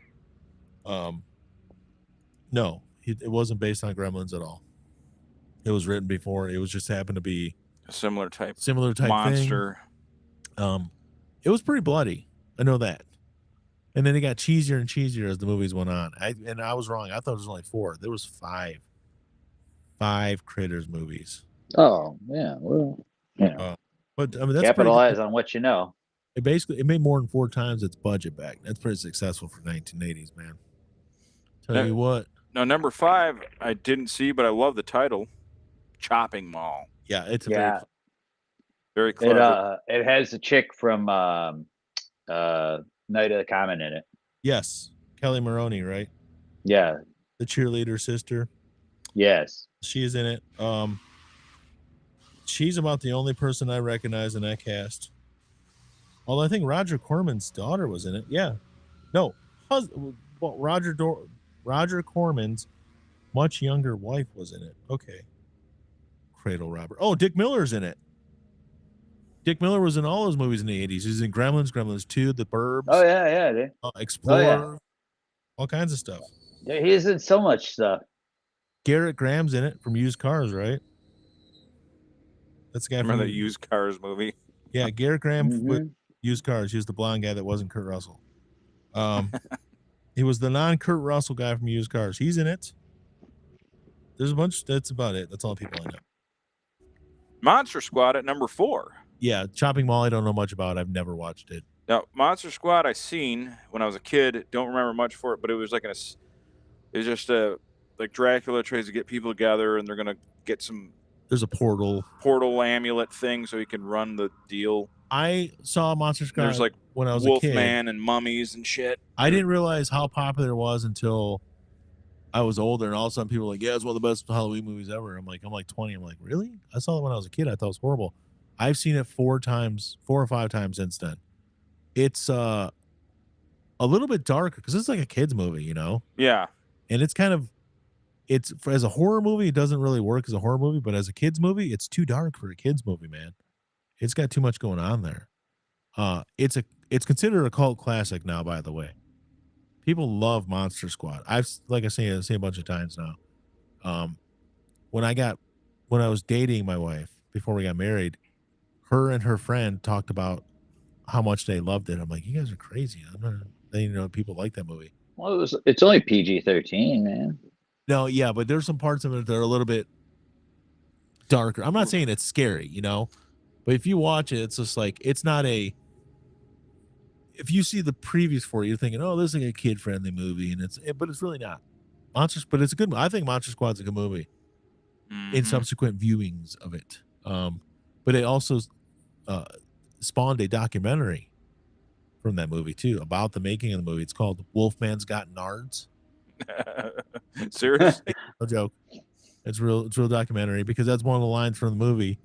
Wolfman's got nards because somebody kicked him in the junk or something. Yeah. Not a bad movie. You should watch it again. Diana Lewis is in it for Channel 7 News. Oh, really? What? Yeah.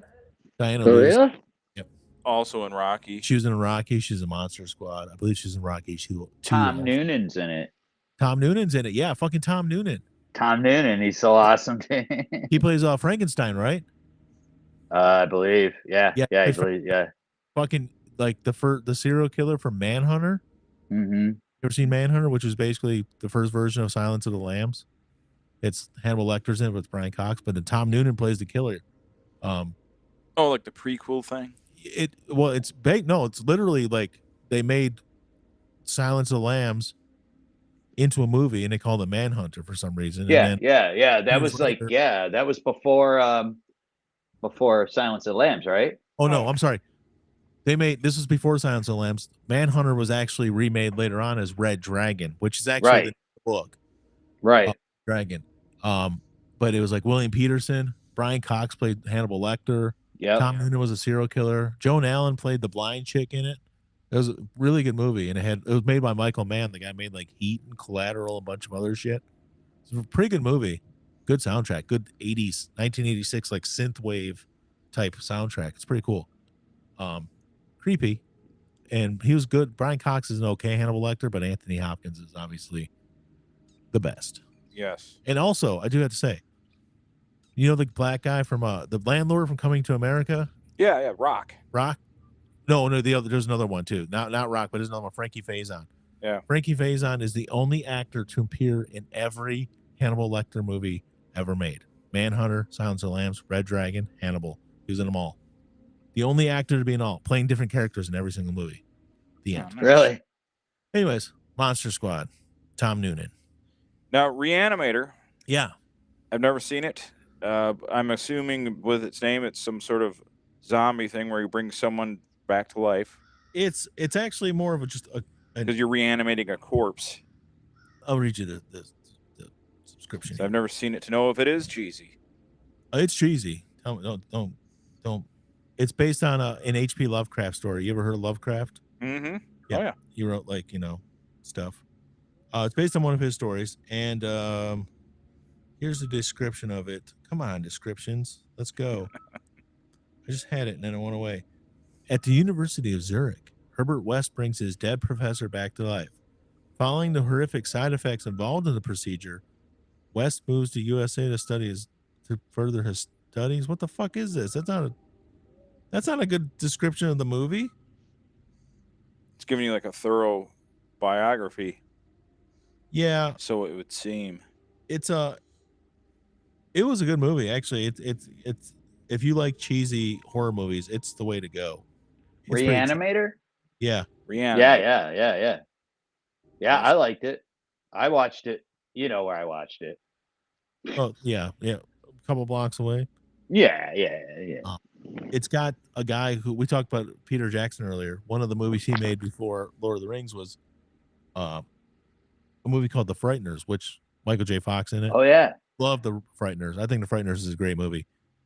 Jake Busey plays a ghost in it. He's like a serial killer ghost, and there's an FBI agent in it who is played by Jeffrey Combs, who's the star of Reanimator, and he was also in a bunch of other stuff. But that's the only thing I can ever think of him in. Reanimator is a good movie.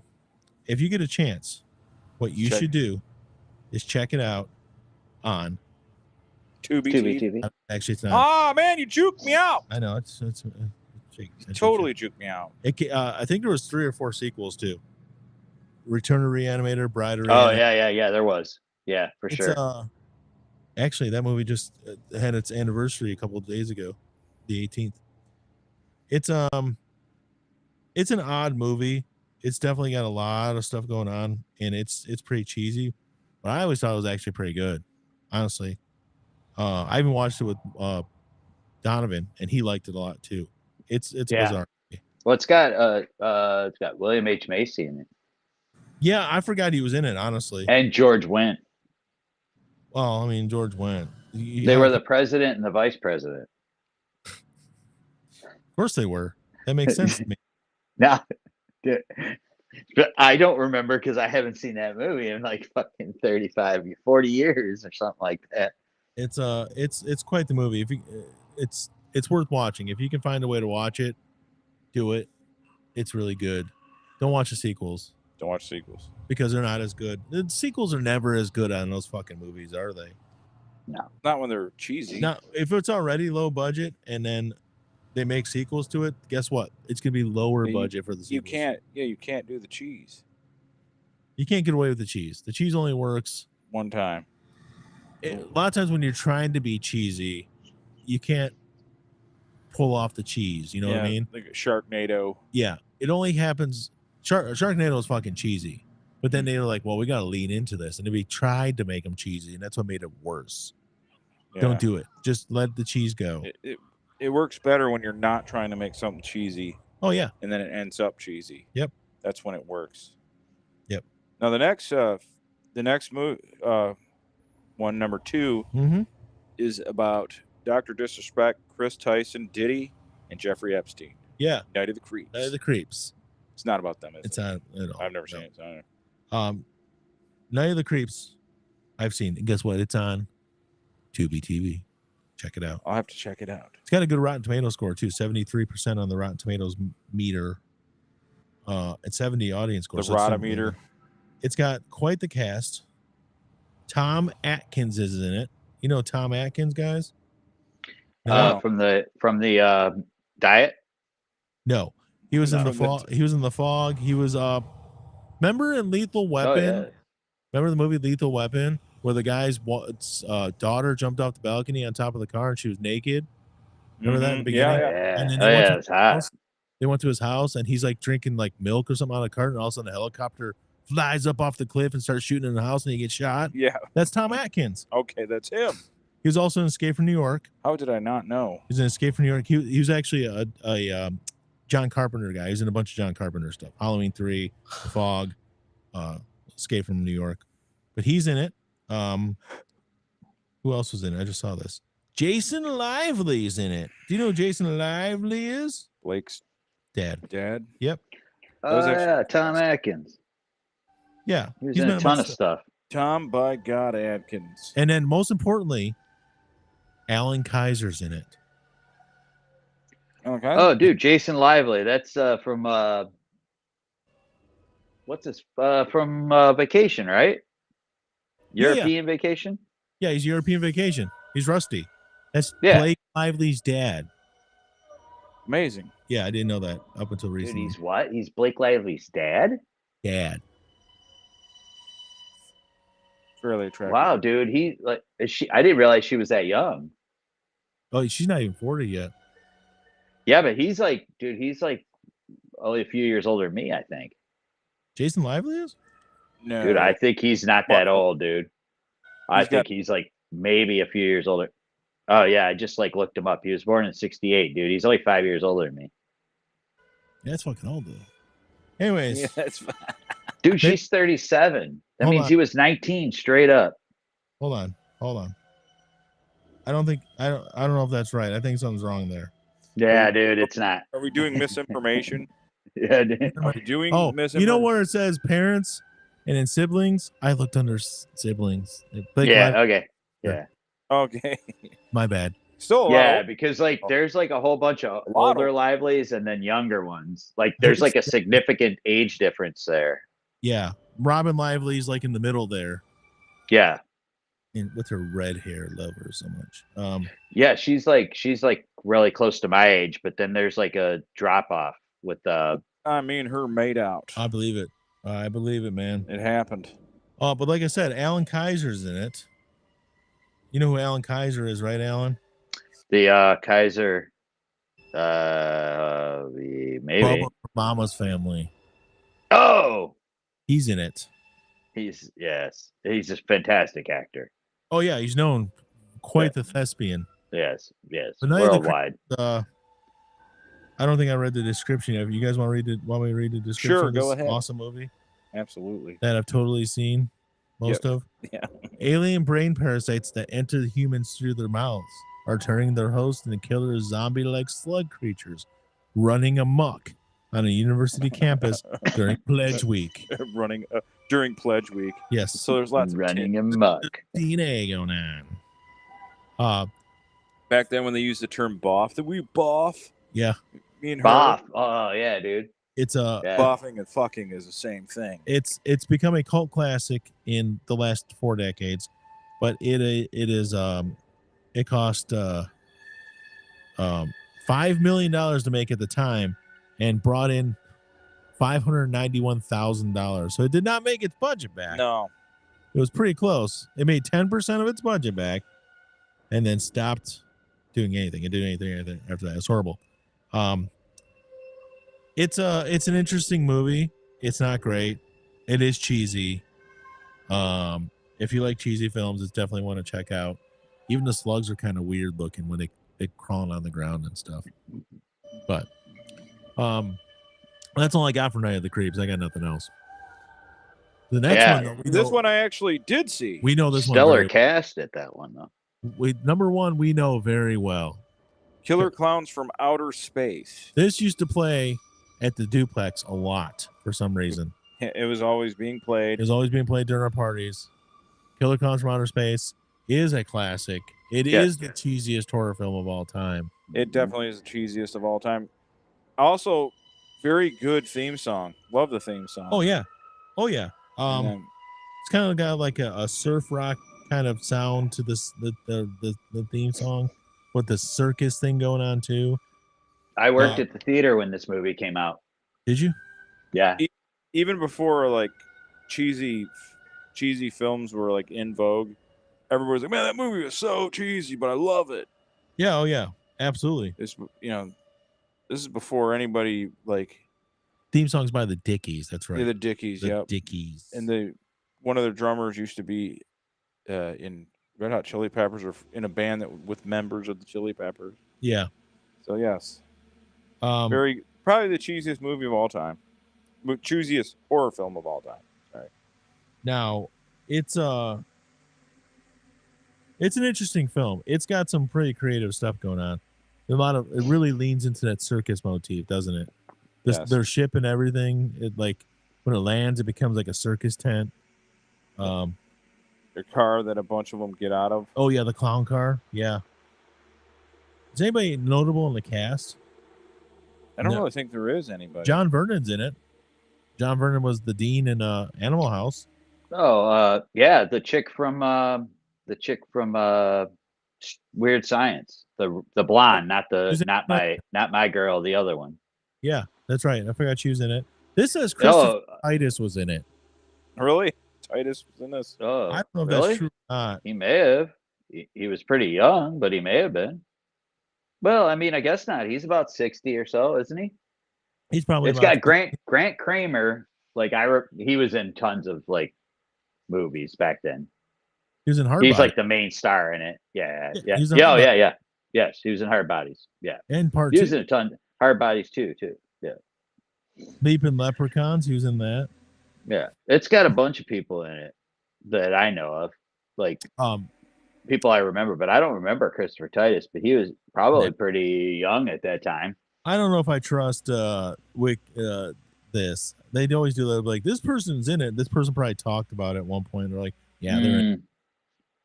So let's not go by that. I don't know if Titus was in it or not. Yeah, I don't know. It's a very, very fun movie. I'm looking at a picture and it does look like him in it. It does look like him. I'm looking at it, so I think he was in it briefly. Grant Kramer obviously is Jim Kramer's dad. Everybody knows that, Jim Kramer from the CNBC show. Madness. Money Madness. Yeah. It's obviously his dad. Oh no, I read that wrong. It's not his dad. My bad. No. I'm just doing like I did with the Lively thing. Just create a backstory that don't exist. Yeah. Oh, Grant Kramer was also in New Year's Evil. Oh yeah. Who can forget that one? Yeah. Well, it's got John Vernon in it too, dude. Yeah, that's what I said. The dean from Animal House. Yeah, the dean from I just Animal watched him in an House, episode of MacGyver too. He was brilliant in that. And then it's got John Allen Nelson, who was a hard body back in the day. He was on Baywatch, and I think he was on Baywatch. He might not have been, but he looks like he was on one of the Baywatch things. He was on Baywatch. Yeah, he was in a bunch of stuff. I remember him and stuff. It's if you don't know the synopsis, the whole thing behind Killer Clowns, crawl out from under the rock. Everybody knows this fucking movie. Yes. Yeah, come on now. Basically, aliens who are clowns also come to Earth. They try to take shit over. They wreck people real hard. It's violent. It's great. It's horrible. They kill him in very clown-like fashion. Yeah, because wasn't one like a pogo stick or something? And Yeah. Stick. Yeah, dude. There was some great ones. I might watch it. Not on Tubi TV. It's not. It is not. But if you want to download the Freevee app, you can watch it on that, which is basically just a spin-off of Prime. You can download. Is there anywhere else you can find it? Well, do you have a Prime subscription? I do. Watch it on Prime. Oh, sweet. Yeah. Awesome. I'm gonna watch it. Don't have Prime. If you have Freevee, you can watch a lot of the Prime stuff without having Prime. I'm gonna watch it. Sequel. Did you guys ever see the sequel, Return of the Killer Clowns from Outer Space, in 3D? No, it probably is terrible. Oh, I'm sure it was terrible. Did not know that was existing. I did not either. So now that we're kind of rounding off this list, we have to address the elephant in the room. Yeah. How in the hell is Troll 2 not on there? It's a horror film. I don't know how Troll 2's not on there. I don't know how Leprechaun's not on there. Leprechaun's not. They're like, how and why? That was the thing I was thinking earlier, is when I read Leap and Leprechauns, I'm like, wait, Leprechaun, none of the Leprechaun movies are on this shit? No Leprechaun. Yeah, right. Oh, yeah. For Which sure. one That did you was say again? Leprechaun. You said something before Leprechaun. Troll 2. Troll 2. Troll 2. The best, worst movie ever, which should make it one of the cheesiest horror films of all time, hands down. It's horrible and it's cheesy. Birdemic is maybe not cheesy. It's just bad. It's just bad. But Troll 2 had enough production quality to be cheesy and bad. Now, I don't mind this list except for the lack of Troll 2 and Leprechaun. Bad Taste is probably the one that most people definitely haven't seen because it's such a small budget and it's New Zealand film. Or even some of the major horror franchises, like some of their later stuff, like Chucky. Oh, like, yeah. The later Chucky. Even the lady, like Freddy Krueger started to become like a comedian. Yeah. He became funny. He wasn't even brutal anymore. No, it wasn't either. So it's kind of, a lot of that stuff's cheesy. Well, one I thought of earlier because we were at the costume store earlier and they had trading cards for the sequels to this movie, but not for the original one. Like Sleepaway Camp's not on this. Remember Sleepaway Camp? No. That's cheesy as shit. They even have like cheesy 80s outfits and stuff. Yeah. Oh, dude, the chick from Sleepaway Camp's on my Instagram. I love her. Is that the one from Weird Science? It's a different one. Oh. It's a different one. There's another chick that was in Brain Dead was the one. Brain Dead is another Peter Jackson movie that's cheesy, but it's a hell of a horror movie. I think I've seen that. Someone said Idle Hands should be on this list. I don't agree. Idle Hands is not cheesy. It's great. Idle Hands is just entertaining. Yep. So it's more, I would call that more of a comedy too. So that was my thing. If I watch horror, I've seen a lot of horror movies, especially now in the last couple of years because my kids like watching the horror movies. They're like me though. They don't like to watch. They're not going to watch like horror porn, like Saw. Yeah, where it's just brutal. Movies. Yeah. I don't need to watch it, or like the ones that just came out, the Terrifier. I don't watch none of films. I'm not watching those. But if you give me something that's got some comedy or some cheesiness to it, I'll watch it. I did watch The Exorcist for the first time. Tucker and Dale. What about that? Tucker and Dale should be on there. I don't think that's cheesy. I think it's brilliant, but that's a comedy. That is a comedy. You're right. The Evil Dead movies. Yeah. Evil Dead movies are like hilarious and awesome. Yeah. All three of them. Thoroughly entertaining. Pillar to post. I love Shaun of the Dead. I've said that before. It's a comedy and it's got some horror aspects to it. Maybe it's not like jump scare horror, but it's technically a horror. But it's brilliant. The whole movie's brilliant, beginning to end. Evil Dead 2. The stuff. Somebody put the stuff on this list, so that's good. Maximum Overdrive's on there. Cocaine, the movie. I've never heard of it. Cocaine. I never heard of that either. Someone said The Blob. The Blob is cheesy. It is. It is. Both of them are. Creepshow, I think, is cheesy. Yeah. Creepshow 1 and 2. I thought. Oh god, the Malignant movie was bad. I didn't like that movie. Slither is kind of funny. Reanimator, I got on here. From Beyond. Tucker and Dale versus Evil is a legit good movie. Oh, it's hilarious. It's hilarious. They Live. I don't think if They Live as a horror movie though. I guess that's why I don't. No, it's action, really. They said Return of the Living Dead. I've never seen. People Under the Stairs was so over the top. We lost Alan. No. He must have said, "I'm sick of this shit. I'm out of here." You ever see The People Under the Stairs? Never saw it. That was a Wes Craven one, and there's literally people under their stairs because they put I'm back. We lost you. Apparently, it's probably because here it might be raining pretty hard right now. This person did say Leprechaun, and then a couple of people chimed in Leprechaun 4 in Space, Leprechaun in the Hood. So I don't know how those movies were on the list. How could you not have a single one on the list? I mean, dude, like the Friday the 13th are super campy too. Yeah, they got more and more campy as it went along, for sure. Yeah, that's what I mean. Like, takes Manhattan, Jason in Space. I mean, yeah, I mean, back then when this one came out, everybody liked it. But if you look back and you watch the original Fright Night now, it's pretty easy. Yeah. Still a good movie. Chris Sarandon's great. Roddy McDowell is great in it. Herman's Head is in it also. Then there was yeah. and even in the in the 90s, in the late 80s, early 90s, these campy horror films were a thing. Because remember that Billy Bob's Driving? He would comment on how cheesy they were. Yeah. Remember that show? Yeah, the drive-in. Yeah, Billy Bob. He'd be like, hey, "There's about 17 naked breasts," and he would give his opinion. Like, he always would rate it on the naked breasts and the cheesiness of it. Me too. That's why I like Billy Bob. Yeah. I wonder if that guy's still alive. I think he is. If you want a movie that's probably unintentionally cheesy and I guess technically horror, but also fucking horrible, the M. Night Shyamalan movie, The Happening, with Mark Wahlberg. Yeah. I'm just saying. He talks What to is it? The Happening. It's directed by M. Night Shyamalan, the guy who made The Sixth Sense and Signs and Unbreakable, which are really good films. And then he made The Happening, which is not a really good film.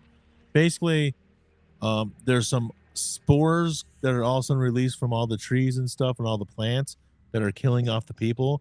All the mold. But it turns out that because plants and trees are living entities, technically, they planned it, and they're trying to kill off the humans. And then it gets really bad. They're like the Ents from Lord of the Rings. They don't talk, but then all of a sudden at the end, well, I don't want to give anything away, but it's Mark Wahlberg, Zoe Deschanel, John Leguizamo, a bunch of other people. You don't want to give away anything. Don't give anything. Yeah. Is that what you said? Literally, Mark Wahlberg has a monologue with a tree. Oh, it was Joe Bob Briggs. Joe Bob Briggs. Yeah, World Driving Jamboree, right? Yeah. Is that what you're talking? Yeah.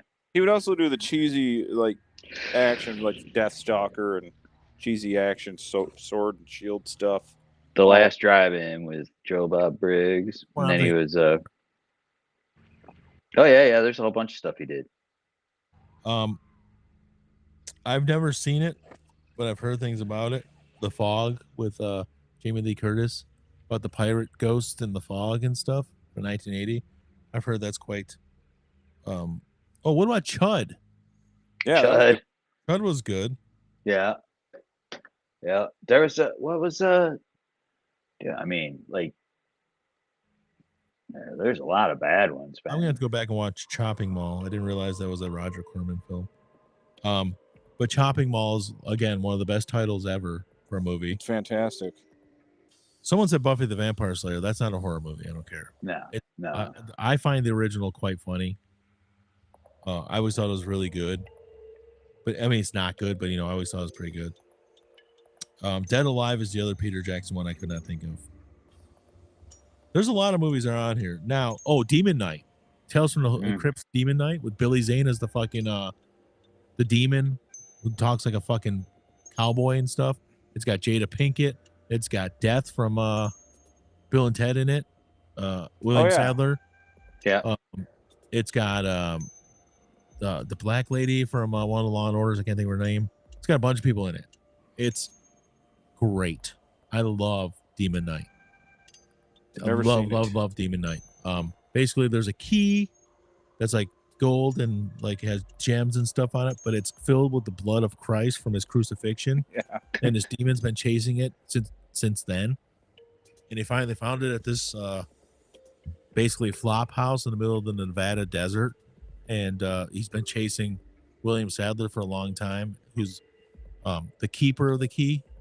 It gets passed on every couple hundred years. So he's been around for a while. And he meets up Jada Pinkett's there. And Jada Pinkett actually turns into a bit of a badass at the end. She took a lot of cues from this, and that's how she managed her marriage. Basically, she kicks some guy. She basically kicks a guy down to the ground. She had a whole bunch of entanglements. Bunch of entanglements in there, but she's basically just keeping the man down, who used to be awesome, and she's just kind of like got her foot on his throat now, type thing. Forces him in the cuck chair, which every hotel has now. Yeah, the cuck chair. But there's a part where the demons get into the place, and Billy Zane, who's the head demon, gets in there too, and they do something, and he basically gets thrown out a window. And he basically has this thing, and the kid who used to hang out with, who lived over a couple streets over, named Joe, who was actually in Craig's grade, but I hung out with him more. You probably remember him. I don't want to say his last name. I do. But he lived 4 blocks over from here. He every time he heard the scene, he cracked up and he's like, Billy Zane like throws off his trench coat was on fire. He's like, you fucking hold down, motherfucking rednecks and something like that, and it killed him every single time. I love Demon Knight. That should be on there. It's cheesy. It's awesome.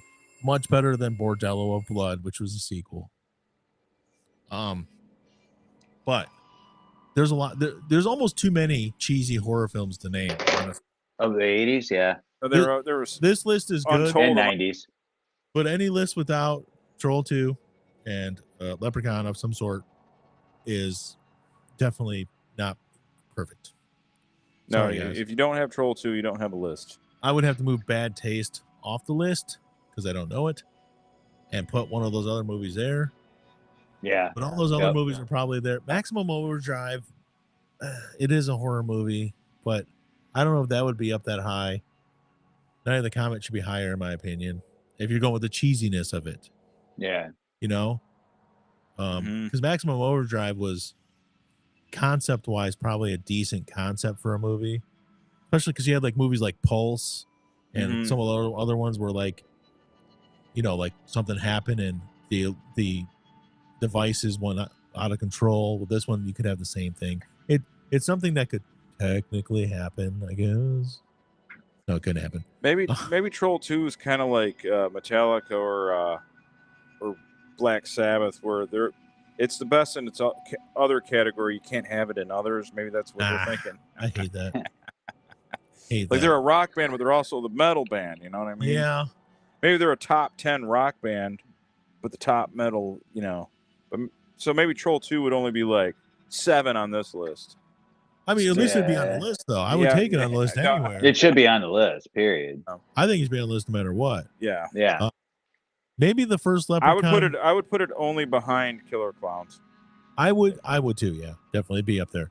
But I've only seen 4 of these movies. The first Leprechaun, I guess, wasn't as cheesy. It basically they kind of leaned into the cheese later on. So it definitely had to be like number 4 or number 5. That would probably be the cheesiest ones. But it's got to be there. Come on. I know one I would have put on here that I saw the whole thing when I was a kid. Yeah. Frankenhooker. Yeah. He fucking rebuilt his wife out of hooker body parts. Yeah. He was so in love with her, he pieced her together. Dude, I forgot about that one. Yeah. We Well, even like Chucky, like the same thing with like the first one was not like super. They just got cheesier and cheesier. You know what? I tried watching those with.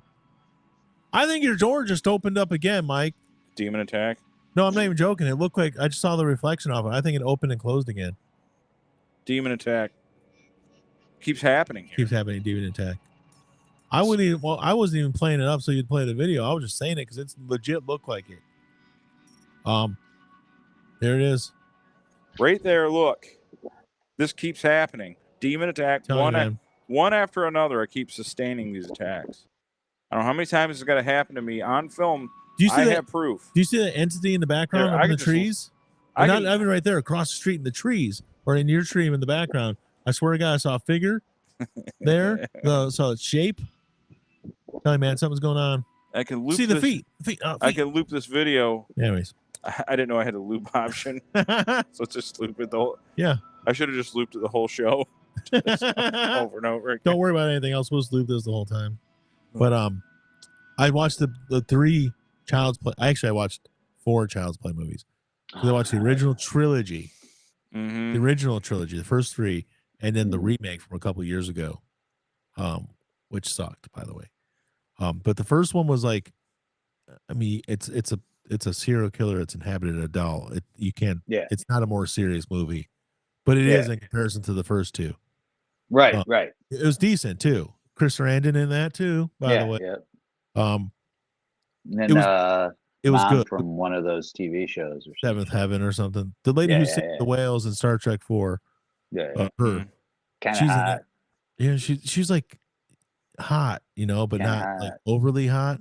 Right. Like MILF hot a little bit. Yeah, totally.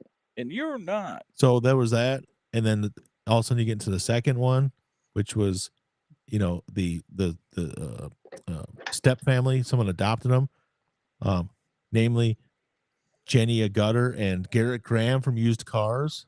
Oh, Talking about you, Garrett. They Again. adopted him, and they ended up biting it. They didn't make it, obviously. That was even cheesier. And then that third one where he went to like fucking military school or some shit, and it wasn't the same kid. They got a new kid to play him.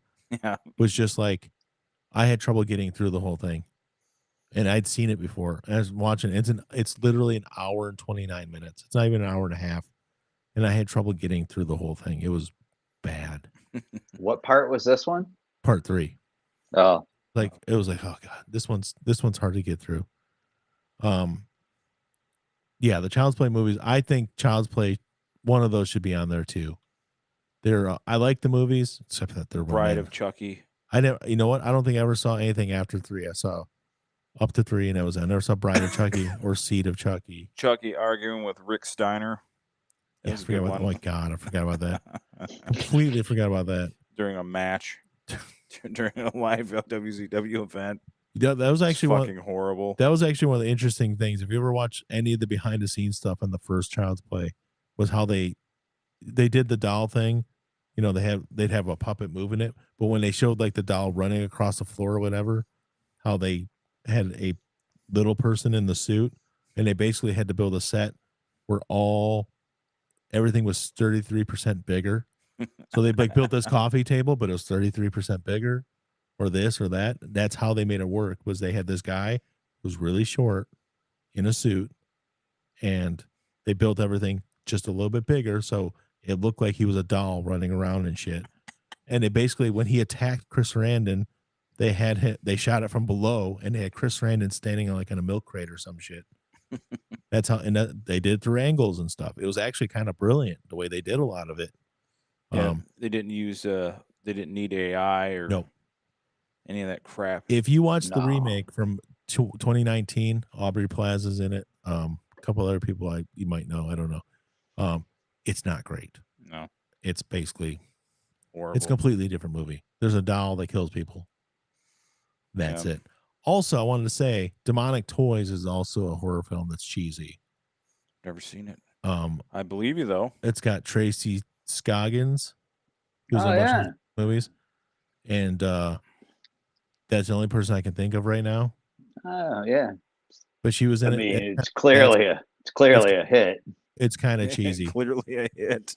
They did make a sequel called Doll Man versus Demonic Toys, which had Doll Man Tim Thomerson versus the aforementioned Demonic Toys. That was also not good. But I'm not. I can't really pick apart that list too much because there's almost too many cheesy horror films. How do you even make it? You can't. Now you'd have to do a top 100. You'd have to do a top 100, honestly. If they were talking about top horror films, just regular horror films, that'd be a lot harder to me, honestly. Because really, it's. Like I said, I just saw The Exorcist for the first time ever in the last 2 weeks. I'd never seen The Exorcist before then, and I kind of thought, what? And Exorcist. Oh, I liked it, but what I was thinking, but the thing is, I was like, basically, I was just going to give up on it because it's fucking 50 years old. I'm thinking,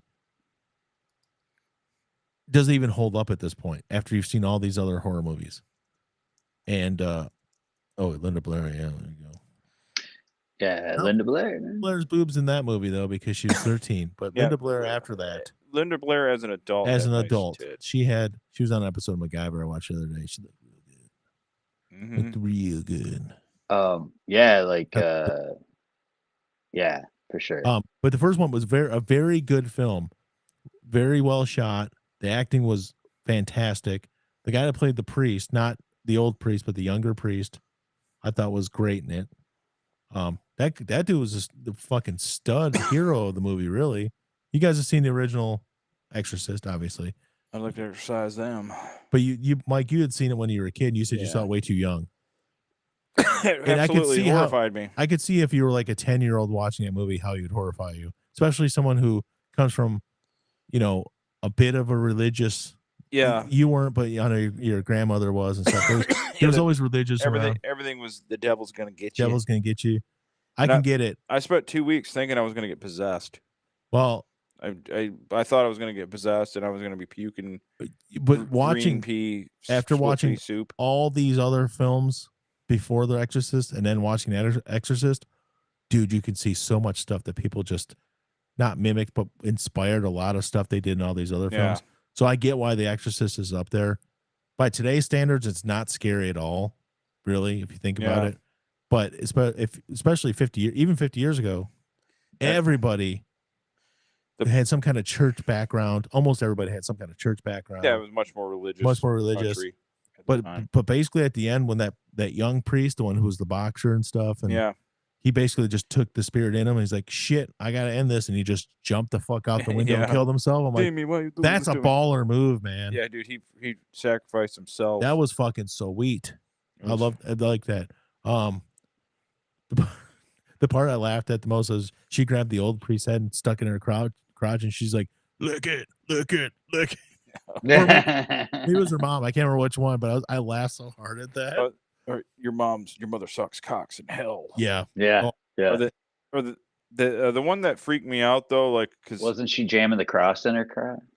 Yeah. Basically, yeah. But the one that freaked me out really bad, and it was a subtle part, is when the old man shows up, and the demon knows he's there, and is like, Marin. Yeah. I was like, oh, You knew he was. I was like, I couldn't handle it. I think that's the thing that I watch it with my kids because I watch all these. My wife won't watch this horror shit with me, but the kids watch it, and they man, there's a whole bunch of slowness in that movie. Like, there's nothing going on really. You're getting all kinds of exposition and stuff in the middle, but it's not going on. And all of a sudden they're thinking, oh, don't worry, old priest is going to show up any minute. That dude shows up with like 30 minutes left in the movie again. Yeah. And that's when he does his shit. It's like, man, it took a long time. It took him a while to get there. But I did find out the guy who played the scummy director of the movie she was in while she was there in Georgetown. Mm-hmm. And they all of a sudden like oh, he's dead. And they killed him by the bottom of those same stairs that the priest did in. And his head was turned backwards, basically. Mm-hmm. That dude literally died while they're making the movie. And that's why they wrote him out of the movie. Oh. Because he literally died. I was like, oh, man. It was probably... So someone's like, it's the curse of the Exorcist. It's like, there's a curse? It's like, yeah, that dude died. Ellen Burstyn hurt her back. And then they're like, and then this person died. I'm like, those people died 30 years after the movie came out. Yeah. One of them right. 40 years after the movie came out. They're like, it's the curse of the Exorcist. It's right. Like, no. Like the no. last. We have to decide. There is a time frame. Yeah. And like the poltergeist. If it all happened right away, sure. The poltergeist one was way cooler than all of them. The poltergeist has got it. Even in part 2, they had Father Kane was dying of stomach cancer while they were filming it. Yeah. And it added to like the fact that he was dying, added to the creepiness of his character. Yep. All thinned out and everything from being sick. And then the little girl dying before, in real life. And there's something going on with the poltergeist. You can't use that on the Exorcist. Like they're like, no. Max von Sydow died. There's a time frame. We have to have a time frame for this. It's like the curse of Gone with the Wind. They're all dead now. What? Yeah. It's only been 80 years. Yeah. The curse of World War II. I like The Exorcist though. I thought it was really well done. Very well done. Yeah, it's one of it's kind of like like we were talking about Motorhead. It's not the heaviest shit out now, but it was the heaviest shit then. Yep. You know what I mean? I can totally see how 1973 people would have fallen for it. Mm-hmm. Trust me. Yeah. It was great. But I've seen a lot of other movies since, like the first Conjuring movie was very good. You guys probably haven't seen it. You guys probably don't watch a lot of horror movies in general. No, I know that. The first Conjuring movie was good. All the other ones were entertaining, but the first one was really good. But you can see a lot of the same thing, like where there's inspiration from The Exorcist. And of course, that's based on a true story, like they all are. Yeah. Like based on a true story. Sort of. Yeah. But what it was is the two people existed and they had paranormal experiences, and one of them could talk to spirits, but they basically made a whole movie series out of it. And it's entertaining stuff. It's just You know, Mhm. I don't know. They don't make horror movies like that anymore. They're all like No. jump scares and this. There's no Yeah. cerebral. Well, like what's the Amityville Horror?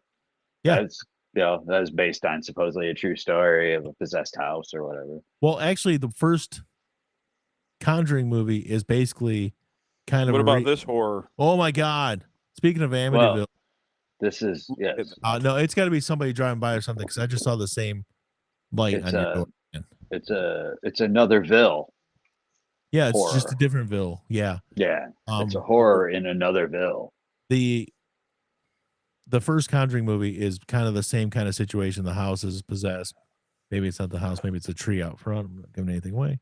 But they talk about Amityville in that one too.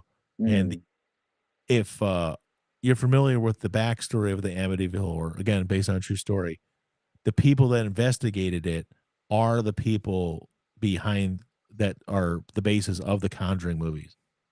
Ed and oh my God, I can't think of her name. Mr. and Mrs. Warren. I don't remember. I can't remember their names. But they were basically supposed to be the interviewers, the people that helped them in Amityville, which was part of the story, the original story. Just I don't think it was in the first Amityville movie with James Brolin in his underwear. There's multiple. I did not even know there was multiples. Amityvilles? Yeah. I think there's 2 or 3. Oh. Yeah. And then they made a remake like 15 years ago with Ryan Reynolds. I never saw that either. Oh my God. Yeah. I did not know that. Lorraine Warren? Ed and Lorraine Warren? I can't remember. I just remember in the first one, like I was real little when I saw it. Yeah. I wasn't that old. And I remember there was a kid and the window closed on his hands or something. They got smashed and it freaked me the fuck out. I was like 7 years old when I saw it. Oh yeah. It's Amityville Horror, Amityville 2, Amityville 3D, Amityville 4. Oh, shit. Yeah, I see it now. There's a 5th one, 6th one, New Generation, the remake. Yeah. It's it got out of hand. But they always do that with that stuff that makes money. Oh yeah, for sure. We have 15 Nightmare on Elm Street or Friday the 13th or whatever.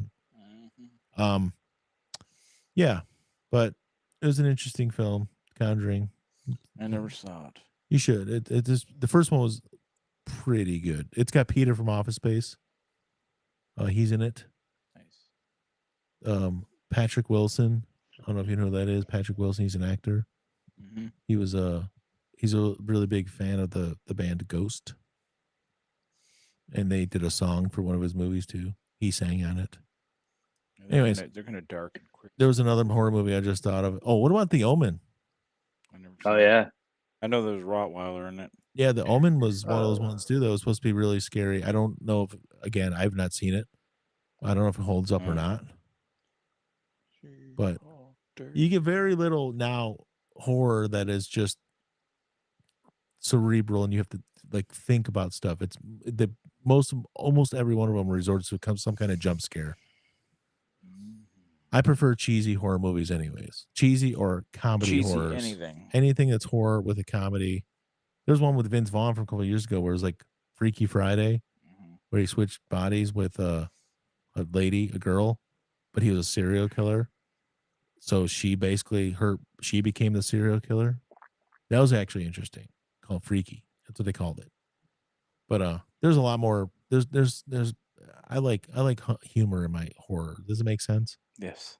I don't want just horror. I want kind of tongue-in-cheek horror.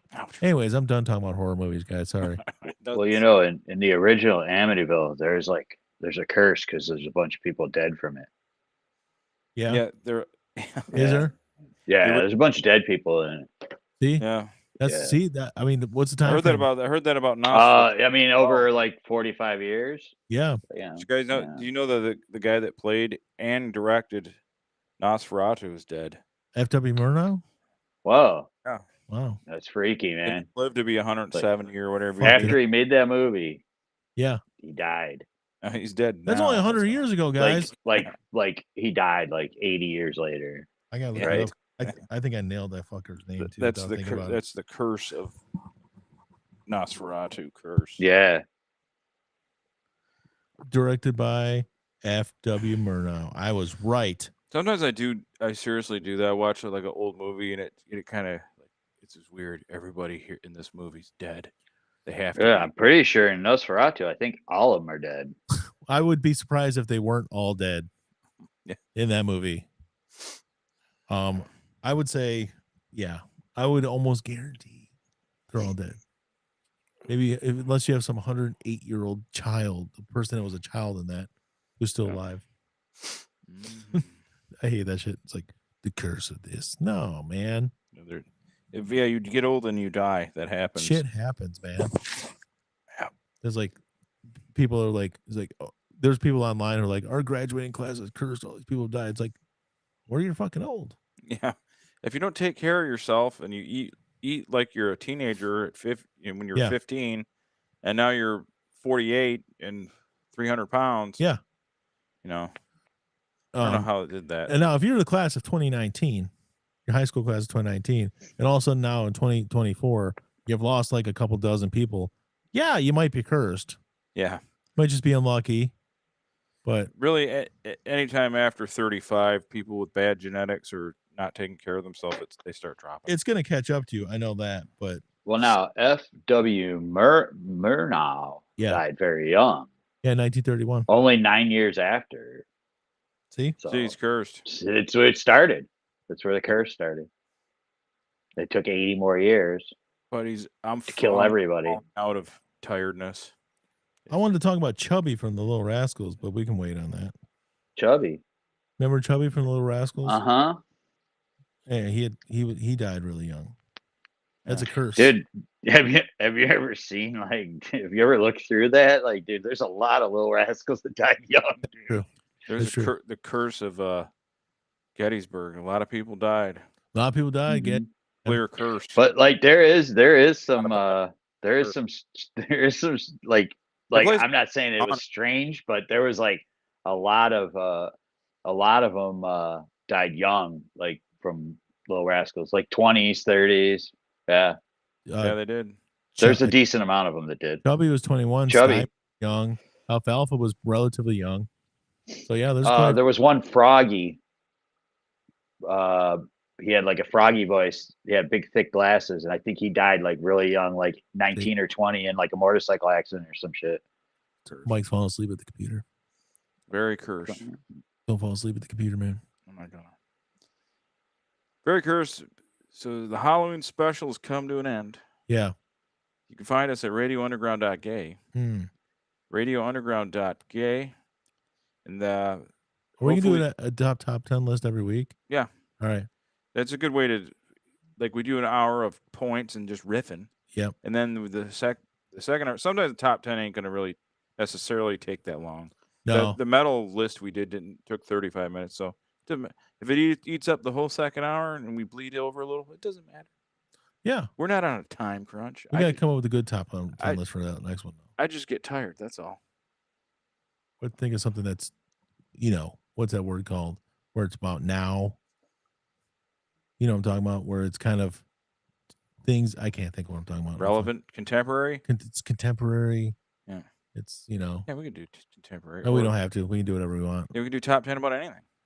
Yeah. All right, guys. Radio Underground. Yeah. All right. Check us out. And I guess because I don't know really what to end with, we'll do. We can do. Guess I could do theme from something. Yes, I'm trying to find a song or something that I might have. I don't know if I brought something up earlier and I can't remember what it is now. I don't know.